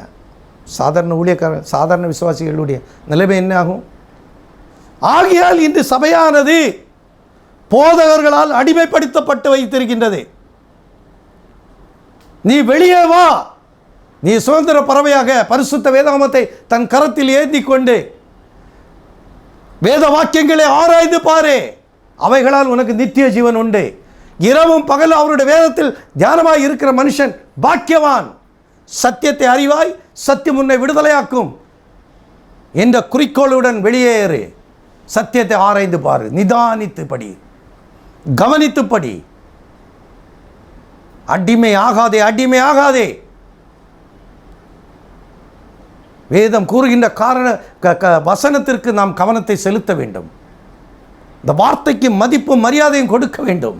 எரேமியா 23ஆம் அதிகாரம் 23ஆம் வசனம் படிக்கின்றேன், கேளுங்கள். சொப்பனம் கண்டேன் என்று என் நாமத்தை சொல்லி பொய் தீர்க்க தரிசனம் உரைக்கிற தீர்க்கதரிசிகள் சொல்லுகிறதை கேட்டேன். இந்திய ஊழியக்காரங்களுடைய மெயின் சப்ஜெக்டே இதுதான், சொப்பனம் தான். சில பாஸ்டருங்க அத்தை ராத்திரி 2 மணி வாக்கில் ஃபோன் பண்ணுவாங்க. சிஸ்டர், ஃபோன் எடுத்த உடனே ரிங் அடிக்கும். எடுத்த உடனே சிஸ்டர், அவங்க இன்னைக்கு இப்போ ராத்திரி ஃபோன் பண்ணியிருக்கீங்க? அதான் உங்கள் வீட்டு முன்னால் பிசாசு நிற்குது, உடனே ஜெபம் பண்ணுங்க, இல்லைனா அவன் உள்ளுக்கு வந்துடுவான். பயமுறுத்துதல். எப்படிப்பட்ட ஊழியக்காரங்க நடந்துக்கிட்டே இருக்கு. பெண்களை வஞ்சித்து வைத்திருக்கிறார்கள். ஜன்னல் கிட்ட பிசாசுனுக்கு அங்கே போய் ஜெபிங்க. அத்தராத்திரி 2 மணி 3 மணி வாக்கில் செய்யக்கூடிய அக்கிரமங்களை சுட்டி காட்ட விரும்புகிறேன். இதெல்லாம் நான் என் காதில் கேட்ட வார்த்தைகள், உண்மையான வார்த்தைகள். சொப்பனம் கண்டேன். சில வீட்டிற்குள் சென்று சொப்பனம் கண்டேன் உங்களை குறித்து பொய்யான காரியங்களை பேசிவிட்டு வந்து விடுவார்கள். வேதம் என்ன சொல்லுது அவங்கள பார்த்து? சொப்பனம் கண்டேன் என்று என் நாமத்தை சொல்லி போய் தீர்க்கிற தரிசனம் உரைக்கிற தீர்க்க தரிசிகளை சொல்லுகிறது நான் கேட்டேன். இப்படிப்பட்டவனை இவன் சொல்லுவான்னு ஆண்டவர் முன்னாலே பார்த்துட்டார். அந்த ஊழியக்காரனை அவன் நரகத்துக்கு போகிறான். அவன் பார்த்துட்டான், ஆண்டவர் பார்த்துட்டார்ல. என் நாமத்தை வைத்துக்கொண்டு சொப்பனக்காரன் கிறிஸ்தவ வீட்டில் என்ன இந்துக்காரனாக வரப்போகிறான்? அவங்களாம் வந்து நம்மளுக்கு சொல்ல போகிறாங்க, இல்லை இஸ்லாமியர் வந்து சொல்ல போகிறாங்களா? கிறிஸ்தவனுக்கு கிறிஸ்தவன் தான் போதகர். இந்த கிறிஸ்தவ போதகர் தான் சொல்லுது சொப்பனம் கண்டேன் ஏமாத்து வேலைகள். ஏன் போய் சொப்பனம் சொல்கிறீங்க? திரும்பவும் அவர் ஒரு வசனம் சொல்கிறாரு. எரேமியா 32வது வசனம் படிக்கிறேன்னு கேளுங்கள். இதோ பொய் சொப்பனங்களை தீர்க்க தரிசனமாக சொல்லி அவைகளை விவரித்து என் ஜனத்தை தங்கள் பொய்களினாலும் தங்கள் வீம்புகளினாலும் மோசம் போக்குறவர்களுக்கு நான் விரோதி என்று கர்த்தர் சொல்கிறார். நான் அவர்களை அனுப்பினதும் இல்லை, அவர்களுக்கு கற்பித்ததும் இல்லை, அவர்கள் இந்த ஜனத்துக்கு ஒரு பிரயோஜனமாய் இருப்பதும் இல்லை என்று கர்த்தர் சொல்கிறார். எவ்வளவு தெளிவாக ஆண்டவர் சொல்லிட்டார். எரேமியாவை கொண்டு அன்னைக்கே சமட்டியாக அடி கொடுத்துட்டார். இந்த வசனம் எல்லாம் விசுவாசிகளை நீங்கள் படிக்கிறது இல்லையா? உங்கள் ஊழியக்காரருக்கு சொல்லக்கூடிய தரிசனம் என்றைக்காவது நடந்தது உண்டா? அப்படி நடந்திருந்தா இன்றைக்கு இந்திய நாடு கிறிஸ்துவ நாடாக இருக்கும். அப்படிப்பட்ட ஊழியக்காரர்கள் இருந்தால் இந்திய நாடு கிறிஸ்துவ நாடாக இருக்குங்க, எப்பவுமே ஆயிருக்கும். ஏண்டா நம்ம அப்போஸ்தலன் தோமாவுடைய இரத்த பூமி இது, இரத்த பூமி, அவருடைய இரத்தம் சிந்தப்பட்ட பூமி. என்றைக்கே நாம் சுதந்திர காற்றை சுவாசித்திருக்க வேண்டும். என்றைக்கே நாம் சுதந்திர காற்றை சுவாசித்திருக்க வேண்டும். நமக்கு சரியான போதகத்தை சொல்லிக் கொடுக்க நபர்கள் இல்லை. வருகிறவர்கள் எல்லாம் கள்ளனும் கொள்ளைக்காரனுமாக இருக்கிறான் என்று எரேமியாவை கொண்டு சொல்லுகிறார். திரும்பவும் படிக்கிறேன், கேளுங்கள். இதோ போய் சொப்பனங்களை தரிசனமாக சொல்லி அவைகளை விவரித்து என் ஜனத்தை தங்கள் பொய்களினால் தங்கள் வீம்புகளினாலும் மோசம் போக்குறார்கள். எப்படி மோசம் போக்குறாங்க பார்த்தீங்களா? சொப்பனத்தை அவங்க காணுற சொப்பனத்தை தீர்க்க தரிசனம் சொல்லி ஜனங்களை ஏமாத்துறாங்க. அவர்களுக்கு நான் விரோதின்னு வேதம் சொல்லுது. எரேமியாவை கொண்டு சொல்லிட்டாரு, இப்படிப்பட்ட ஊழியக்காரனுக்கு நான் விரோதி. இந்த மாதிரி காரியத்தை செய்யக்கூடிய ஊழியக்காரனுக்கு நான் கொடுக்குற இந்த செய்தியானது சமட்டியாக இருக்கும். அவன் என் மேலே கோபத்தை கொப்பளிப்பான். எனக்கு தெரியும். குற்றம் செய்கிற மனம்தான் குறுகுறுக்கும். தன் மனசாட்சி ஒருவதும் பொய் சொல்வதில்லை. அவன் அந்த விசுவாசியின் வீட்டில் பொய் தீர்க்க தரிசனங்களை சொல்லும் பொழுது அவனுடைய மனசாட்சி சொல்லும், நீ பொய் சொல்ற, நீ பொய் சொல்ற. உன்னுடைய சுய லாபத்திற்காக அந்த ஜனங்களை நீ பகடையாக பயன்படுத்துகிற மனசாட்சி உன்னை குற்றம் சொல்லும். நியாயத்தீர்ப்பில் பார்க்கலாம், அதை கண்டிப்பாக பார்க்கலாம். நரமை ஜனங்களே, பொய் தரிசனம் சொல்கிறான், தீர்க்க தரிசனம் சொல்கிறான்னா கேட்காதுங்க. தேவன் உங்களோட பேச வல்லவராக இருக்கிறார். சாமுவேலோட பேசின தேவன் நம்மளோட பேச மாட்டாரா? உண்மையான ஊழியக்காரனை பாருங்கள், அவனோட பேசுவார், இல்லை என்று இல்லை. ஆனால் இப்படிப்பட்ட ஊழியக்காரர்கள் தங்கள் சுய லாபத்திற்காக 4 வாரம் காணிக்க கொடுக்காம இருந்து பாருங்க, 5ஆவது வாரம் வரட்டு. வேதத்தில் காணிக்க தசம்பாகம் வாங்கக்கூடாது என்று ஒரு வசனம் இருக்குமே, ஆனால் இந்த ஊழியக்காரர்களில் ஒரு நபரை கூட நீங்கள் பார்க்க முடியாது. என்னை போல தியாகம் உள்ள படைத்த ஊழியக்காரர்கள் மாத்திரமே வருவான். நாங்கள் எல்லாம் இந்த வேதத்தை வச்சு சம்பாதிக்க வேண்டும்னு வரல. அப்படி சம்பாதிக்க வர வேண்டும்னா நான் இப்படிப்பட்ட பிரசங்கம் பண்ண மாட்டேன். நான் அவங்கள போல நானும் மாறியிருப்பேன். எனக்கும் அந்நிய பாஷை பேச தெரியும், எனக்கும் தீர்க்க தரிசனம் சொல்ல தெரியும், எனக்கும் சொப்பனத்தை சொல்ல தெரியும், எல்லாமே தெரியும். ஆனால் நான் இவைகளை செய்து அங்கே கணக்கு கொடுக்க நான் ஆயத்தமாக இல்லை. நான் எத்தனை ஆண்டுகள் இந்த பூமியில் வாழ்ந்தாலும் என்னுடைய கர்த்தராகிய இயேசு கிறிஸ்துவுக்கு ஒரு உண்மையான பக்த வீரனாக, ஒரு உண்மையான விசுவாசியாக, ஒரு உண்மையான வேலைக்காரனாக இருந்து மரித்து அவருடைய பாதப்படியில் இருக்க வேண்டும் என்றுதான் என்னுடைய ஒரே நோக்கம். நான் வீடை விட்டு வெளியேறினாலே நான் வீட்டிற்குள் செல்வது வரை என் வீட்டை நான் மனதில் வைப்பதும் இல்லை, சிந்திப்பதும் இல்லை. தெரியாது இதுவரைக்கும். நாளைய தினம் எப்படி தெரியாது. நான் சிந்திப்பதே இல்லை. அவர்கள் ஃபோன் பண்ணால் கேட்பேன், நானாக ஃபோன் பண்ணி எனக்கு தேவை இருந்தால், ஏதாவது எடுக்க வேண்டியதோ பொருளாக இருந்தால் ஃபோன் பண்ணுவேனே தவிர்த்து சிந்தனையில் கூட என் குடும்பத்தை வைப்பதில்லை. ஏனெனில் முதலாவது தேவனுடைய ராஜ்யத்தையும் அவருடைய நீதியை தேடுங்கள், அப்பொழுது இவைகள் எல்லாம் உங்களுக்கு கூட கொடுக்கப்படும். அப்போ நான் அவருடைய வேலையை செய்ய போனால் என் குடும்பத்தை எங்கள் அப்பா ஏசப்பா பாதுகாத்து கொள்வார் என்ற முழு நம்பிக்கை எனக்கு உண்டு. அதை இன்று வரைக்கும் என் தேவனாகிய கர்த்தராகிய இயேசு கிறிஸ்து செய்து கொண்டே இருக்கிறார். என்னையும் என் குடும்பத்தை கண்மணி போல பாதுகாத்துக் கொள்ளுகிறார். அது மாத்திரமே போதும். நோயற்ற வாழ்வே குறையற்ற செல்வம். அது தேவன் கொடுத்த ஒரு கிருபை. நாம் அவருடைய பணியை தீவிரமாக செய்யும் பொழுது அவர் நம் குடும்பத்தை பாதுகாத்துக் கொள்வார். ஏனெனில் எரேமியா சொல்லுகிறார்,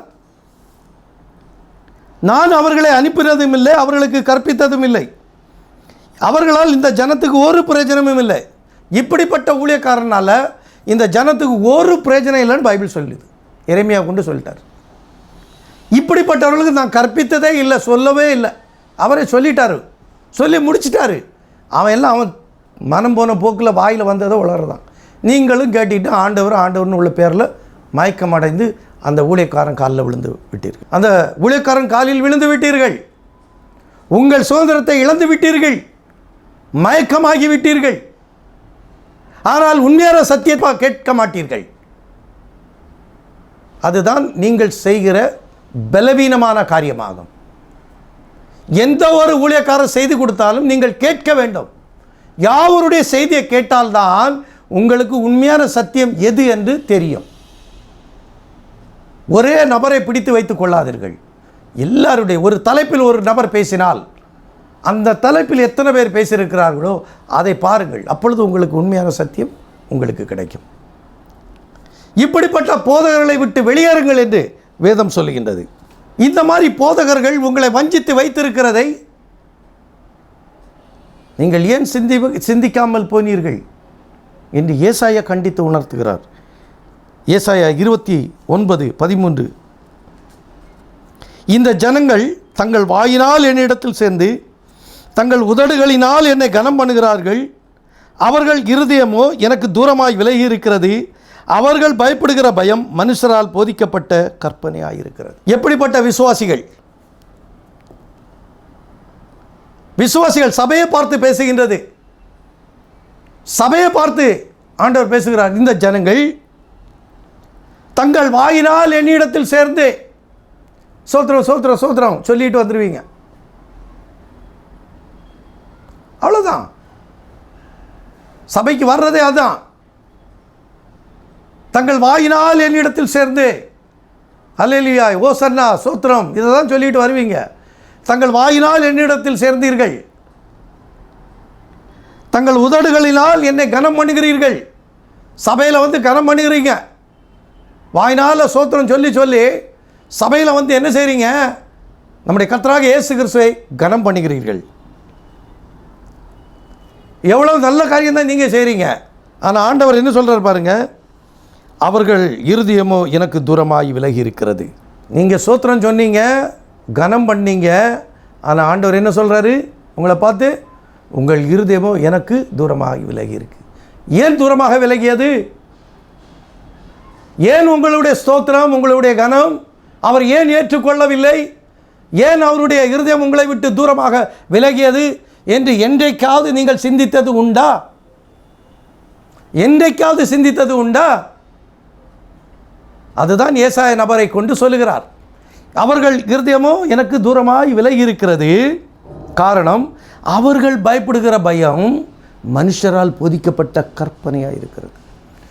ஸ்தோத்திரம் துதி சொல்லிக்கிட்டு கனம் பண்ண வந்தீங்களே, இது நீங்கள் முறைப்படி செய்யலை, நீங்கள் முறைப்படி அதை செய்யலை, நீங்கள் வேதத்தின்படி செய்யலை. நீங்கள் யார் சொல்கிறபடி செய்கிறீங்க? உங்கள் போதகர்கள் சொன்னதுபடி செஞ்சீங்க, வேற ஒன்றும் இல்லை. அவர்கள் எனக்கு பயப்படுகிற பயம் மனுஷரால் போதிக்கப்பட்ட கற்பனையாக இருக்கிறது. கற்பனை வார்த்தைகள் அவங்க உங்களை மயக்கமடைய வச்சு தங்கள் பக்கம் சேர்த்து கொண்டாங்க. அதன்படி தான் நீங்கள் செய்கிறீங்க. ஆகையினால் ஏசாயா என்ற நபர் திரும்ப ஒரு வார்த்தையை சொல்லுகிறார், கேளுங்கள். ஏசாயா 6ஆம் அதிகாரம் 10ஆம் வசனம் படிக்கின்றேன். இந்த ஜனங்கள் தங்கள் கண்களால் காணாமலும் தங்கள் காதுகளினால் கேளாமலும் தங்கள் இருதயத்தினால் உணர்ந்து குணப்படாமலும் நான் அவர்களை ஆரோக்கியமாக்காமலும் இருக்க நீ அவர்கள் இருதயத்தை கொளுத்ததாக்கி அவர்கள் காதுகளை மந்தப்படுத்தி அவர்கள் கண்களை மூடி போடு என்றார்.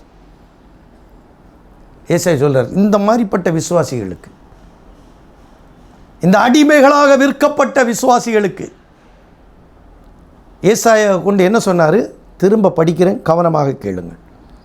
இந்த ஜனங்கள் தங்கள் கண்களால் காணக்கூடாது, இனி இவங்க உண்மையான சத்தியத்தை பார்க்கக்கூடாது, போயிட்டாங்கல்ல, சத்தியத்தை கேட்க மாட்டீங்கல்ல, அவங்களுக்காக. தங்கள் காதுகளினால் கேளாமலும், இனி நீங்கள் உண்மையான சத்தியத்தை கேட்காமலும், தங்கள் இருதயத்தினால் உணர்ந்து குணப்படாமலும். நம்ம இவ்வளோ நாள் செஞ்ச தப்பு இன்னும் நீங்கள் குணப்படக்கூடாது, இனி நீங்கள் ஆரோக்கியமாக இருக்கக்கூடாது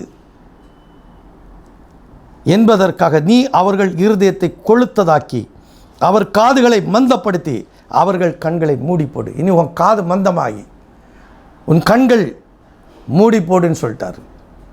உன் இருதயத்தை கொளுத்ததாக்கி 3 காரியத்தை வச்சிட்டார். ஒருவன் இந்த சத்தியத்தை கேட்டு உணராமல் இருந்தால், உண்மையான சத்தியத்தை கேட்டு உணராமல் இருந்தால் அவனுடைய இருதயம் கொளுத்து போய்விடும், அவனுடைய காதுகள் மந்தமாகி போய்விடும், அவனுடைய கண்களையும் மூடி போடுவார். அதற்கு பின்பு அவன் எதை கொண்டு பரலோகத்திற்கு செல்ல முடியும்?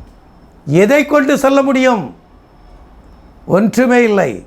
நீ தேவ ஆசீர்வாதத்தை இழந்து விட்டாய். நீ அடிமையாக விற்கப்பட்ட உடனே நீ தேவ ஆசீர்வாதத்தை இழந்து விட்டாய். யாரிடம் விற்கப்பட்டாய்? போதகர்களிடம் விற்கப்பட்டாய். எப்படிப்பட்ட போதகர்கள்? கள்ள தீர்க்க தரிசனங்களையும் கள்ள சொப்பனங்களையும் பெயர்களை சொல்லக்கூடிய ஊழியக்காரர்களுக்கு நீ விற்கப்பட்டாய். புரட்டர்கள், வேத புரட்டர்களுக்கு, உலக ஞானத்தை போதிக்கிறவர்களுக்கு நீ அடிமையாக விற்கப்பட்ட காரணத்தினால் உன் இருதயம் கொளுத்ததாகி உன் காதுகள் மந்தமாகி உன் கண்களை அவர் மூடி போட்டார். பரலோகத்துக்கு எப்படி போவீர்கள்? எப்படி போவீர்கள்? உங்களை எப்படி அவர்கள் வஞ்சிக்கிறார்கள்? பவுல் சொல்கிறார் பாருங்கள், கொலோசியர் 2ஆம் அதிகாரம் 8ஆம் வசனம் படிக்கிறேன் பாருங்கள். லௌகீக ஞானத்தினாலும் மாயமான தந்திரத்தினாலும் ஒருவனும் உங்களை கொள்ளை கொண்டு போகாதபடிக்கு எச்சரிக்கையாயிருங்கள். அது மனுஷர்களின் பாரம்பரிய நியாயத்தும் உலக வழிபாடுகளையும் பற்றினதே அல்லாமல் கிறிஸ்துவை பற்றினது அல்ல. இப்படிப்பட்ட ஊழியக்காரர்கள் கிறிஸ்துவை பற்றின ஊழியத்தை செய்யாமல் லௌகீக ஞான உலக காரியங்களை பேசுவார்கள். என்ன வருது, அன்ன வருது, அது வருது, இது வருது, இதுதான் டிவி நியூஸ் தான் சொல்லுவாங்க. கேட்ட உடனே இன்பமாகிடுவாங்க. அவரா பைபிளில் அப்படி கரைச்சி குடிச்சிருக்கிறார். லௌகீக ஞானம், அது மாயமான தந்திரம். தந்திரமாக பேசுவாங்க, மாயமான தந்திரமே மாயம், அதுலேயும் மாயம். எப்படிப்பட்ட மோசமான காரியத்தை இந்த ஊழியக்காரர்கள் செய்கிறாங்க. ஒருவனும் உங்களை கொள்ளை கொண்டு போகாதபடிக்கு எச்சரிக்கையாயிருங்கள். பவுல்கிட்ட சொல்லிட்டாரு, எப்பா நம்ம பிள்ளைகளை பாதுகாத்து கொள்ளை இப்படிப்பட்ட ஊழியக்காரனை வந்தானா இந்த லௌகீகமான உலக காரியங்கள் அது இதுன்னு சொல்லக்கூடியவன், இந்த மாயமான தந்திரத்தை பேசுகிறவன், சொப்பனக்காரன், தீர்க்க தரிசனம் சொல்லக்கூடியவன், அந்நிய பாஷையை பேசுகிறவன்,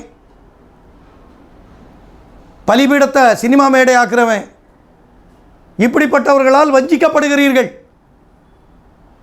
அவர்களை பார்த்து எச்சரிக்கை கூடன்னு பவுல் சொல்கிறார். நமக்கு எச்சரிப்பை கொடுத்துட்டாரு. எச்சரிக்கையாயிருங்கள். அவர்கள் செய்கிறார்களே, இந்த இப்போ செஞ்சுக்கிட்டு இருக்காங்களே, அது மனுஷர்களின் பாரம்பரிய நியாயத்தையும் உலக வழிபாடுகளை பற்றினதே அல்லாமல் கிறிஸ்துவை பற்றினது. எல்லாம் உலகத்தான் அவன் செஞ்சுட்டு போட்டோம். பேருக்கு தான் அவங்க கிறிஸ்தவன். அவன் பைபிள் எடுத்தது, உபாசம் இருந்தது, தசமாக கொடுத்தது, காணிக்க கொடுத்தாலும் தங்கள் பெருமை. கிறிஸ்துவை பற்றினது அல்ல. கிறிஸ்துவை பற்றினதாக இருந்தால் அவன் இப்படிப்பட்ட உண்மையான சத்தியத்திற்கு தன் உயிரையே தியாகம் பண்ணுவான். தியாகம் வந்துடும் அவனுக்கு. இப்படிப்பட்ட சத்தியத்தை உலகம் முழுவதும் கொண்டு செல்வான். என்ன போல் அநேக ஊழியக்காரங்க வந்துட்டாங்க. எனக்கு ஒரு வாய்ப்பு கிடைச்சது, நான் பேசுகிறேன். வாய்ப்பு கிடைக்காமல் எத்தனையோ ஊழியக்காரர்கள் தவித்து கொண்டு இருக்கிறார்கள். அவர்களை கொண்டு வாருங்கள். அவர்களை என்னை போல பேசட்டும். ஜனங்கள் ஒவ்வொருவரும் விடுதலையாக வேண்டும் இந்த பாவத்தில் இருந்து. இந்த போதகர்களின் அடிமைத்தனத்திலிருந்து விடுபட வேண்டும். ஒரு சபைக்கு செல்லக்கூடியவர்கள் மறு சபைக்கு போக விட மாட்டார்கள். ஒருவர் பேசிய போதகத்தை மறுவர் கேட்கக்கூடாது. தடை விதிப்பு. ஊழியக்காரர்கள் தடை விதித்து விடுகிறார்கள். அவன் கள்ள போதகன், அவனுக்கு சொல்கிறதெல்லாம் கேட்கக்கூடாது.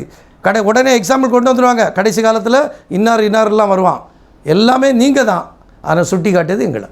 ஆனால் என்ன மாதிரி பட்டம் கரெக்டாக வெளிச்சத்தில் கொண்டு வந்துட்டேன்.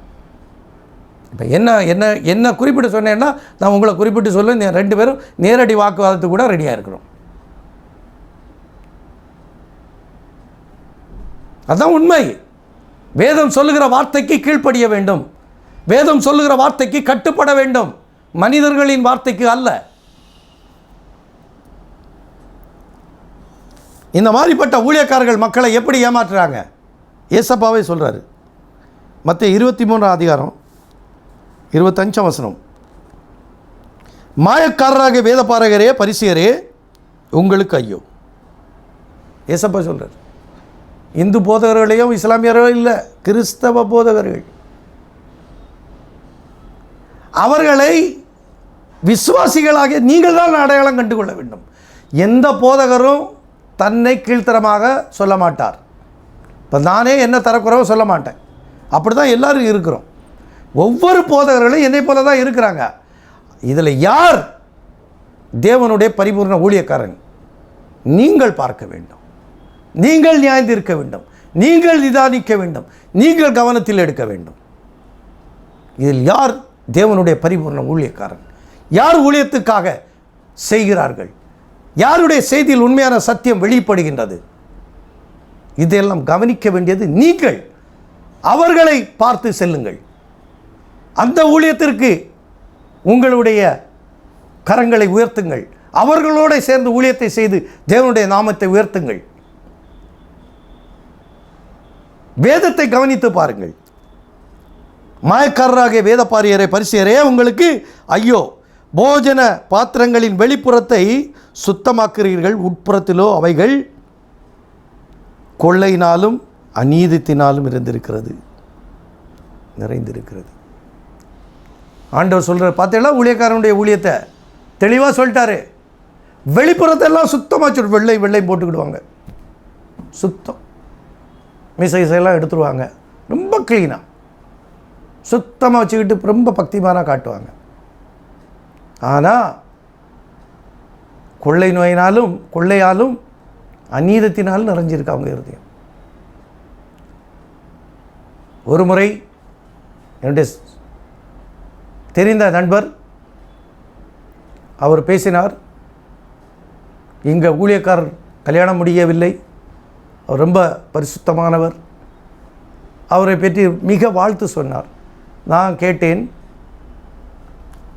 அப்படியானால் உங்கள் ஊழியக்காரர் சாப்பிடுவது என்ன? கோழிக்கறி சாப்பிடுவாரா? மீன் சாப்பிடுவாரா? மட்டன் சாப்பிடுவாரா? ஆமாம், எல்லாம் சாப்பிடுவார். நான் சொன்னேன், அந்த ஊழியக்காரர் சரியில்லை என்று சொன்னேன். ஒரு ஊழியக்காரன்,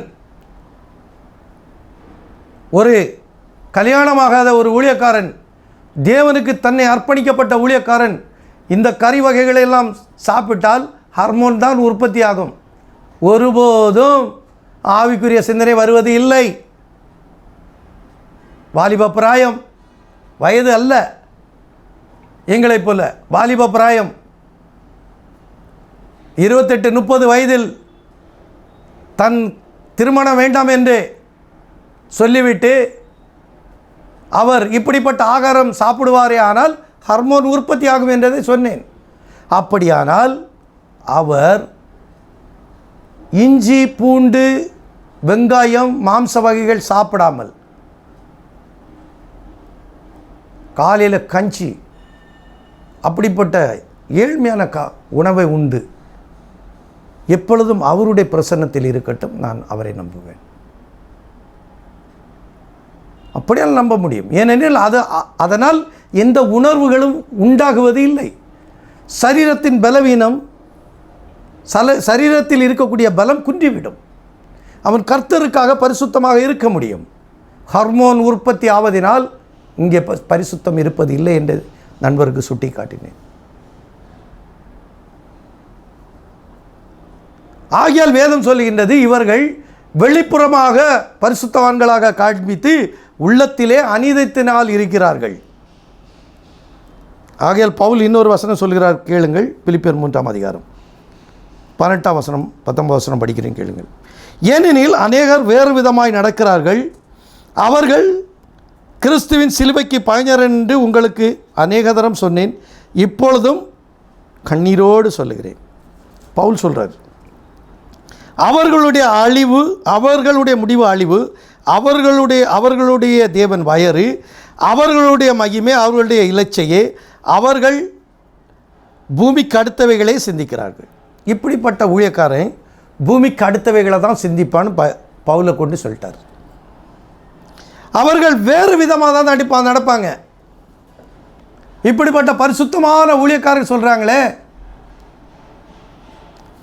அவங்களுடைய சபைகளை பார்த்தீர்களே ஆனால் உண்மை தெரிந்துவிடும். அவர்களுடைய நடவடிக்கை எல்லாம் தெரிந்து விடுகின்றது. அநேக விசுவாசிகள் பேசவும் முடியவில்லை, அடக்கி இருக்க முடியாமல் தவித்து கொண்டிருக்கிறார்கள். அங்கே எப்படிப்பட்ட ஊழியக்காரர்கள்! ஆகையால் பவுலை கொண்டு என்ன சொல்கிறார்? அவர்கள் கிறிஸ்துவின் சிலுவைக்கு பகைஞர் என்று உங்களுக்கு அநேக தரம் சொன்னேன், இப்பொழுது கண்ணீரோடு சொல்லுகிறேன். இப்பொழுது கண்ணீரோடு சொல்லுகிறேன். இதனை இந்துக்களை பார்த்து வந்த வார்த்தையா, இல்லை பிற மதத்தினரை பார்த்து வந்ததா? இல்லை, கிறிஸ்தவ போதகர்கள், கிறிஸ்தவ போதகர்களின் கவனத்திற்கு வந்து கொண்டிருக்கின்றது. நாம் எப்படி ஊழியம் செய்ய வேண்டும், எப்படி நடக்க வேண்டும், எப்படி இருக்க வேண்டும், எல்லாமே வேதம் நமக்கு கற்றுக் கொடுத்திருக்கின்றது. இதை தவிர்த்துவிட்டு நம்முடைய சுய சிந்தைக்கு இடம் கொடுக்கக்கூடாது. ஏன்னா ஆண்டவர் சொல்லுறாரு, அவர்களுடைய முடிவு என்னது? அழிவு. அவர்கள் பூமிக்கு அடுத்தவைகளை தான் சிந்திப்பார்கள். இப்படிப்பட்ட ஊழியக்காரர்கள் உண்மையான காரியத்தை சிந்திக்க மாட்டார்கள். பரிசுத்தம் என்பது அவர்களுக்கு வாயால் தான், தங்கள் நடவடிக்கைகளால் இல்லை. விசுவாசிகளை ஏவுவார்கள், நீங்கள் பரிசுத்தமாக, அவர் இருக்க மாட்டார். சிந்திக்க வேண்டும். நான் ஊழியக்காரர்களை குற்றப்படுத்துகிறேன் என்று நினைக்காதீர்கள். ஊழியக்காரரின் கவனத்திற்கு, போதகர்களின் கவனத்திற்கு இந்த செய்தியை கொண்டு வந்திருக்கிறேன்.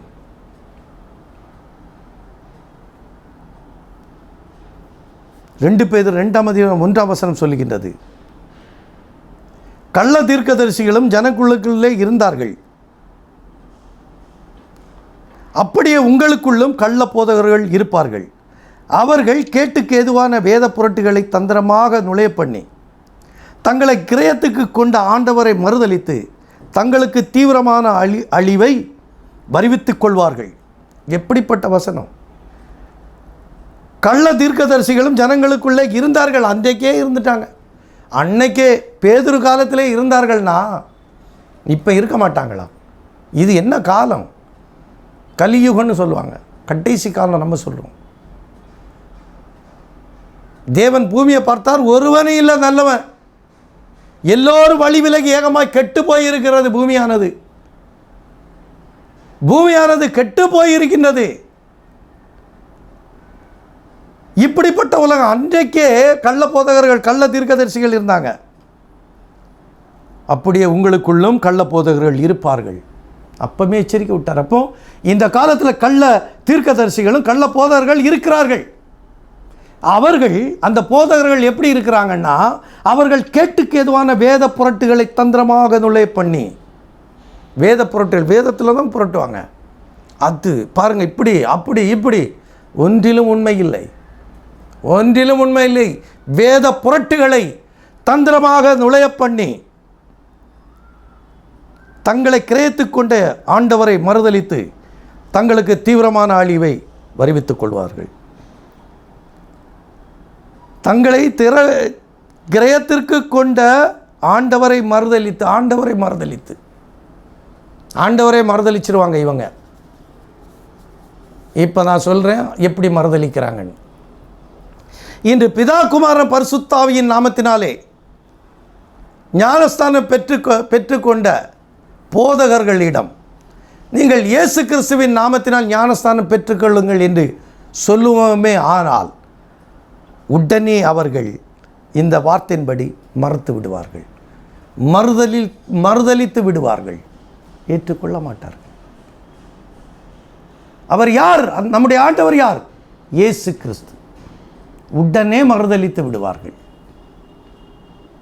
அதுதான் அந்த வசனம் சுட்டி காட்டியிருக்கிறது. வேத புரட்டர்களின் கூட்டம், கள்ள தீர்க்கதரிசிகளின் கூட்டம், கள்ள போதகர்களின் கூட்டம் தான் இவர்கள். வேதம் சொல்லுது, நான் சொல்லலை. இந்த வசனம் அப்படியே இருக்கு. பேதுரு சொன்னாருங்க. பேதுரு தான் அப்போஸ்தலர் 2:38 வசனம் சொன்னார். இந்த வசனத்தை அவங்க எடுத்து பேச முடியாது. பேதுரு சொன்னார். இந்த வசனத்தை எடுத்து எனக்கு விளக்கம் தர முடியாது. ஏன்னா பேதுரு தான் அந்த வசனத்தை சொன்னார். நீங்கள் மனம் திரும்பி நீங்கள் ஒவ்வொருவரும் பாவ மன்னிப்புக்கென்று இயேசு கிறிஸ்துவின் நாமத்தினால் ஞானஸ்தானம் பெற்றுக்கொள்ளுங்கள், அப்பொழுது பரிசுத்தாவியின் வரத்தை பெறுவீர்கள் என்று சொன்ன நபர் யார்? பேதுரு. அதே பேதுரு தான் இந்த வசனம் சொல்லியிருக்கிறார். கவனமாக பார்த்துக்கிடுங்க யார் பேசினான்னு. நீங்கள் பேசுகிற டைமில் பேதுரு சிரிப்பான். பேதுரு சிரிப்பார் நிச்சயமாக. கள்ள போதகர் வந்து என் வசனத்தை எடுத்துட்டானேன்னு பேதுரு சொன்னாருங்க. ஆகையால் பேச முடியாது இந்த வார்த்தையை குறித்து. இந்த வார்த்தையை எடுத்து நீங்கள் எனக்கு பதில் கொடுக்கிறதுக்கு எந்த அதிகாரமும் இல்லை. அப்படியானால் அந்த வசனத்தை நீங்கள் ஏற்றுக்கொள்ள வேண்டும். அந்த வசனத்தை ஏற்றுக்கொள்ள மறுதளிப்பீர்களே, ஆனால் இந்த வசனத்தை நீங்கள் ஏற்றுக்கொள்ளக்கூடாது. நான் தெளிவாக உங்களை சுட்டி காட்டிவிட்டேன். எந்த வசனம் கொண்டு வந்தாலும் உங்களுக்கு பதில் வரும். ஆகையால் வேதம் கூறுகின்றது, போதகர்களின் கவனத்திற்கு இந்த வசனங்களை அனுப்புகிறோம். நம்முடைய கர்த்தராகிய இயேசு கிறிஸ்துவானவர் அநேக தீர்க்கதரிசிகளை கொண்டும் அப்போஸ்தலர்களை கொண்டும் உரைக்கப்பட்ட இந்த வார்த்தையாகும். போதகர்களின் கவனத்திற்கு, நம் அனைவருடைய கவனத்திற்காக வரப்பட்ட வார்த்தையாகும். சத்தியத்தோடு, நிதானத்தோடும், உண்மையோடும், உத்தமத்தோடும் தான் நாம் ஊழியத்தை செய்ய வேண்டும். ஒருபோதும் கள்ள போதகர்களாக, கள்ள தீர்க்கதரிசிகளாக, கள்ள சொப்பனக்காரர்களாக, வேத புரட்டர்களாக ஒருபோதும் நாம் இருக்கக்கூடாது. உலக காரியத்தையோ லௌகீக காரியத்தை எதையும் நாம் உள்ளே கொண்டு வரக்கூடாது. அது வேதம் மாத்திரமே இருக்க வேண்டும். வேதத்தை மாத்திரமே நிலைநிறுத்தி பேச வேண்டும். ஆகையால் தான் ஆண்டவர் சொன்னார் இந்த ஊழியக்காரர்களை பார்த்து, நீங்களும் பிரவேசிப்பதில்லை, பிரவேசிக்க போகிறவர்களையும் பிரவேசிக்க போக விடுவதில்லை, அவர்களை விட்டு வெளியேறுங்கள். உண்மையான ஊழியக்காரர்களை அடையாளம் கண்டு கொள்ளுங்கள். இறுதியாக உங்கள் மத்தியில் ஒரு வசனம் பேசி முடிக்கின்றேன். யாக்கோபு 3:1 படிக்கின்றேன், கேளுங்கள். என் சகோதரரே, அதிக ஆக்கினை அடைவோம் என்று அறிந்து உங்களில் அநேகர் போதகராகாதிருப்பீர்களாக. அன்பு கட்டளை. யாக்கோபு என்ற அப்போஸ்தலன் மூலம் தேவன் போதகர்களின் கவனத்திற்கு ஒரு அன்பு கட்டளை விட்டிருக்கின்றார். அன்பு கட்டளை. என்ன கட்டளை? என் அருமை சகோதரரே,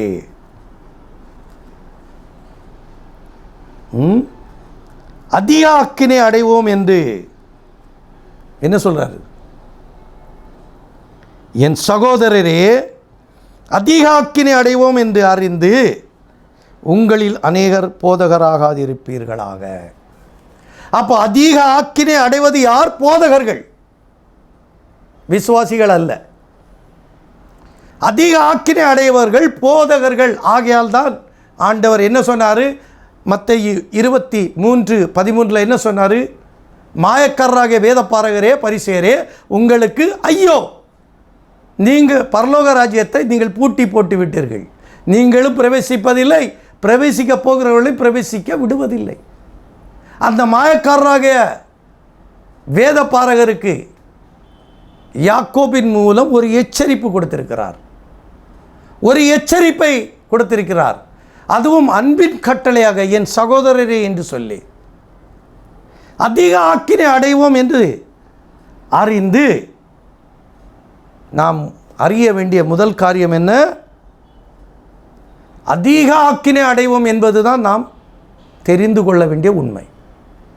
ஒவ்வொரு ஊழியக்காரனும் தெரிந்து கொள்ள வேண்டிய உண்மை அதிக ஆக்கினை அடைவோம் என்ற உண்மை. ஒவ்வொரு போதர்களும் உணர வேண்டும். இந்த உலகத்தில் கிடைக்கக்கூடிய தசமபாக காணிக்கைகளும் உலகத்தின் புகழும் பெருமைகளுக்குமாக நம்முடைய சொந்த ஊழியத்தை ஒருபோதும் விற்று போடாதீர்கள். இந்த உலக ஆஸ்திக்காக, உலக பெருமைகளுக்காக, நான் தான் பெரிய போதகர் என்ற பட்டத்தை வாங்குவதற்காக, என்னை விட்டால் வேறு யாரும் இல்லை, நான் தான் என்ற பெருமைக்காக நம்முடைய சேஷ்ட புத்திர பாகத்தை விற்று போடாதீர்கள். நமக்கு கொடுக்கப்பட்ட இந்த உண்மையான ஊழியத்தை விற்று போடாதீர்கள். விற்று போட்டால் அன்று ஏசா கதறி அழுதது போல அன்று நீங்கள் அழுவீர்கள் என்று நியாய தீர்ப்பின் நாளில். அப்பொழுது ஆண்டவர் சொல்லுவார், உலகத்தின் பெருமைக்காகவும், உலகத்தின் புகழுக்காகவும், உலகத்தின் காணிக்கைகளுக்காகவும், உங்கள் சுய லாபத்திற்காகவும் என்னை விற்று போட்டீர்கள் அல்லவா, என்னை விற்று போட்டீர்கள் அல்லவா. ஆகையால் இன்று நீங்கள் அழுங்கள். கதறி அழுதும் நீங்கள் ரட்சிப்பை காண முடியாது. அன்று லாசரு ஐஸ்வர்யவான் கதை போல ஐஸ்வர்யவான் கதறி அழுத பொழுது, ஒரு சொட்டு தண்ணீருக்காக அவன் ஏங்கிய பொழுது கிடைத்ததா? கிடைத்ததா? கிடைக்கவே இல்லை. அதை விடவும் மோசமான நிலை இப்படிப்பட்ட மாயக்காரராகிய வேத பாரகருக்கு வைத்திருக்கிறார். அந்த உதாரணம், லாசரு ஐஸ்வர்யவான் என்ற உதாரணம், இதற்காகவே அவர் உண்மையாக சொன்னார்.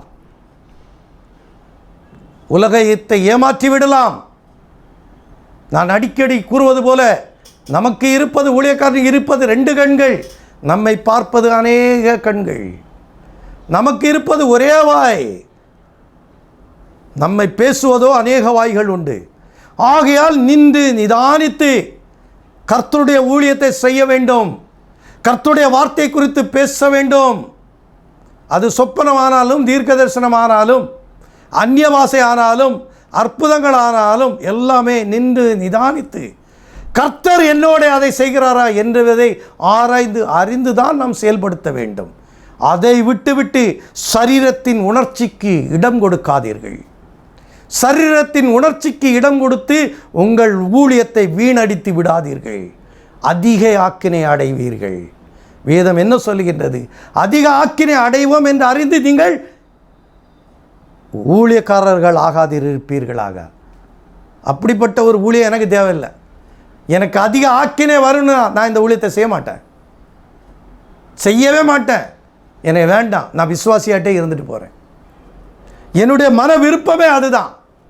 எனக்கு இந்த ஞானத்தை, வேதத்தை குறித்து பேசக்கூடிய ஞானம் எனக்கு கொடுக்கப்பட்ட காரணத்தினால், இந்த சுவிசேஷ ஊழியம் எனக்கு கொடுக்கப்பட்டதால், இந்த வேதத்தில் உள்ள ஒவ்வொரு வார்த்தையின் மர்மங்களையும் ரகசியங்களையும் என் அப்பா ஏசப்பா எனக்கு கண்களை திறந்து விட்ட காரணத்தினால் மாத்திரமே நான் இந்த ஊழியத்திற்கு வந்தேன். இந்த ஊழியத்திற்கு வந்ததே அவருடைய வேதத்தின் ரகசியங்களை உலகத்திற்கு வெளிச்சத்திற்கு கொண்டு வர வேண்டும், உண்மையான சத்தியத்தை கொண்டு வர வேண்டும், எழுப்புதலை கொண்டு வர வேண்டும், கடைசி எழுப்புதலை கொண்டு வர வேண்டும். ஒவ்வொரு விசுவாசியும் தியாகியாக ஜொலிக்க வேண்டும். கர்த்தராகிய இயேசு கிறிஸ்துவின் வல்லமையினால் சபைகள் நடத்தப்பட வேண்டும். கர்த்தராகிய இயேசு கிறிஸ்துவின் வல்லமையினால் ஒவ்வொரு விசுவாசிகளும் நடத்தப்பட வேண்டும் என்ற ஒரே காரணத்திற்காக தான் இந்த ஊழியத்திற்கு வந்தேனே தவிர புகழை சம்பாதிப்பதற்கோ பணத்தை சம்பாதிப்பதற்காகவும் நான் வரவில்லை. எனக்கு அவசியமில்லை. அது அதிக ஆக்கினை எனக்கு இருக்கின்றது.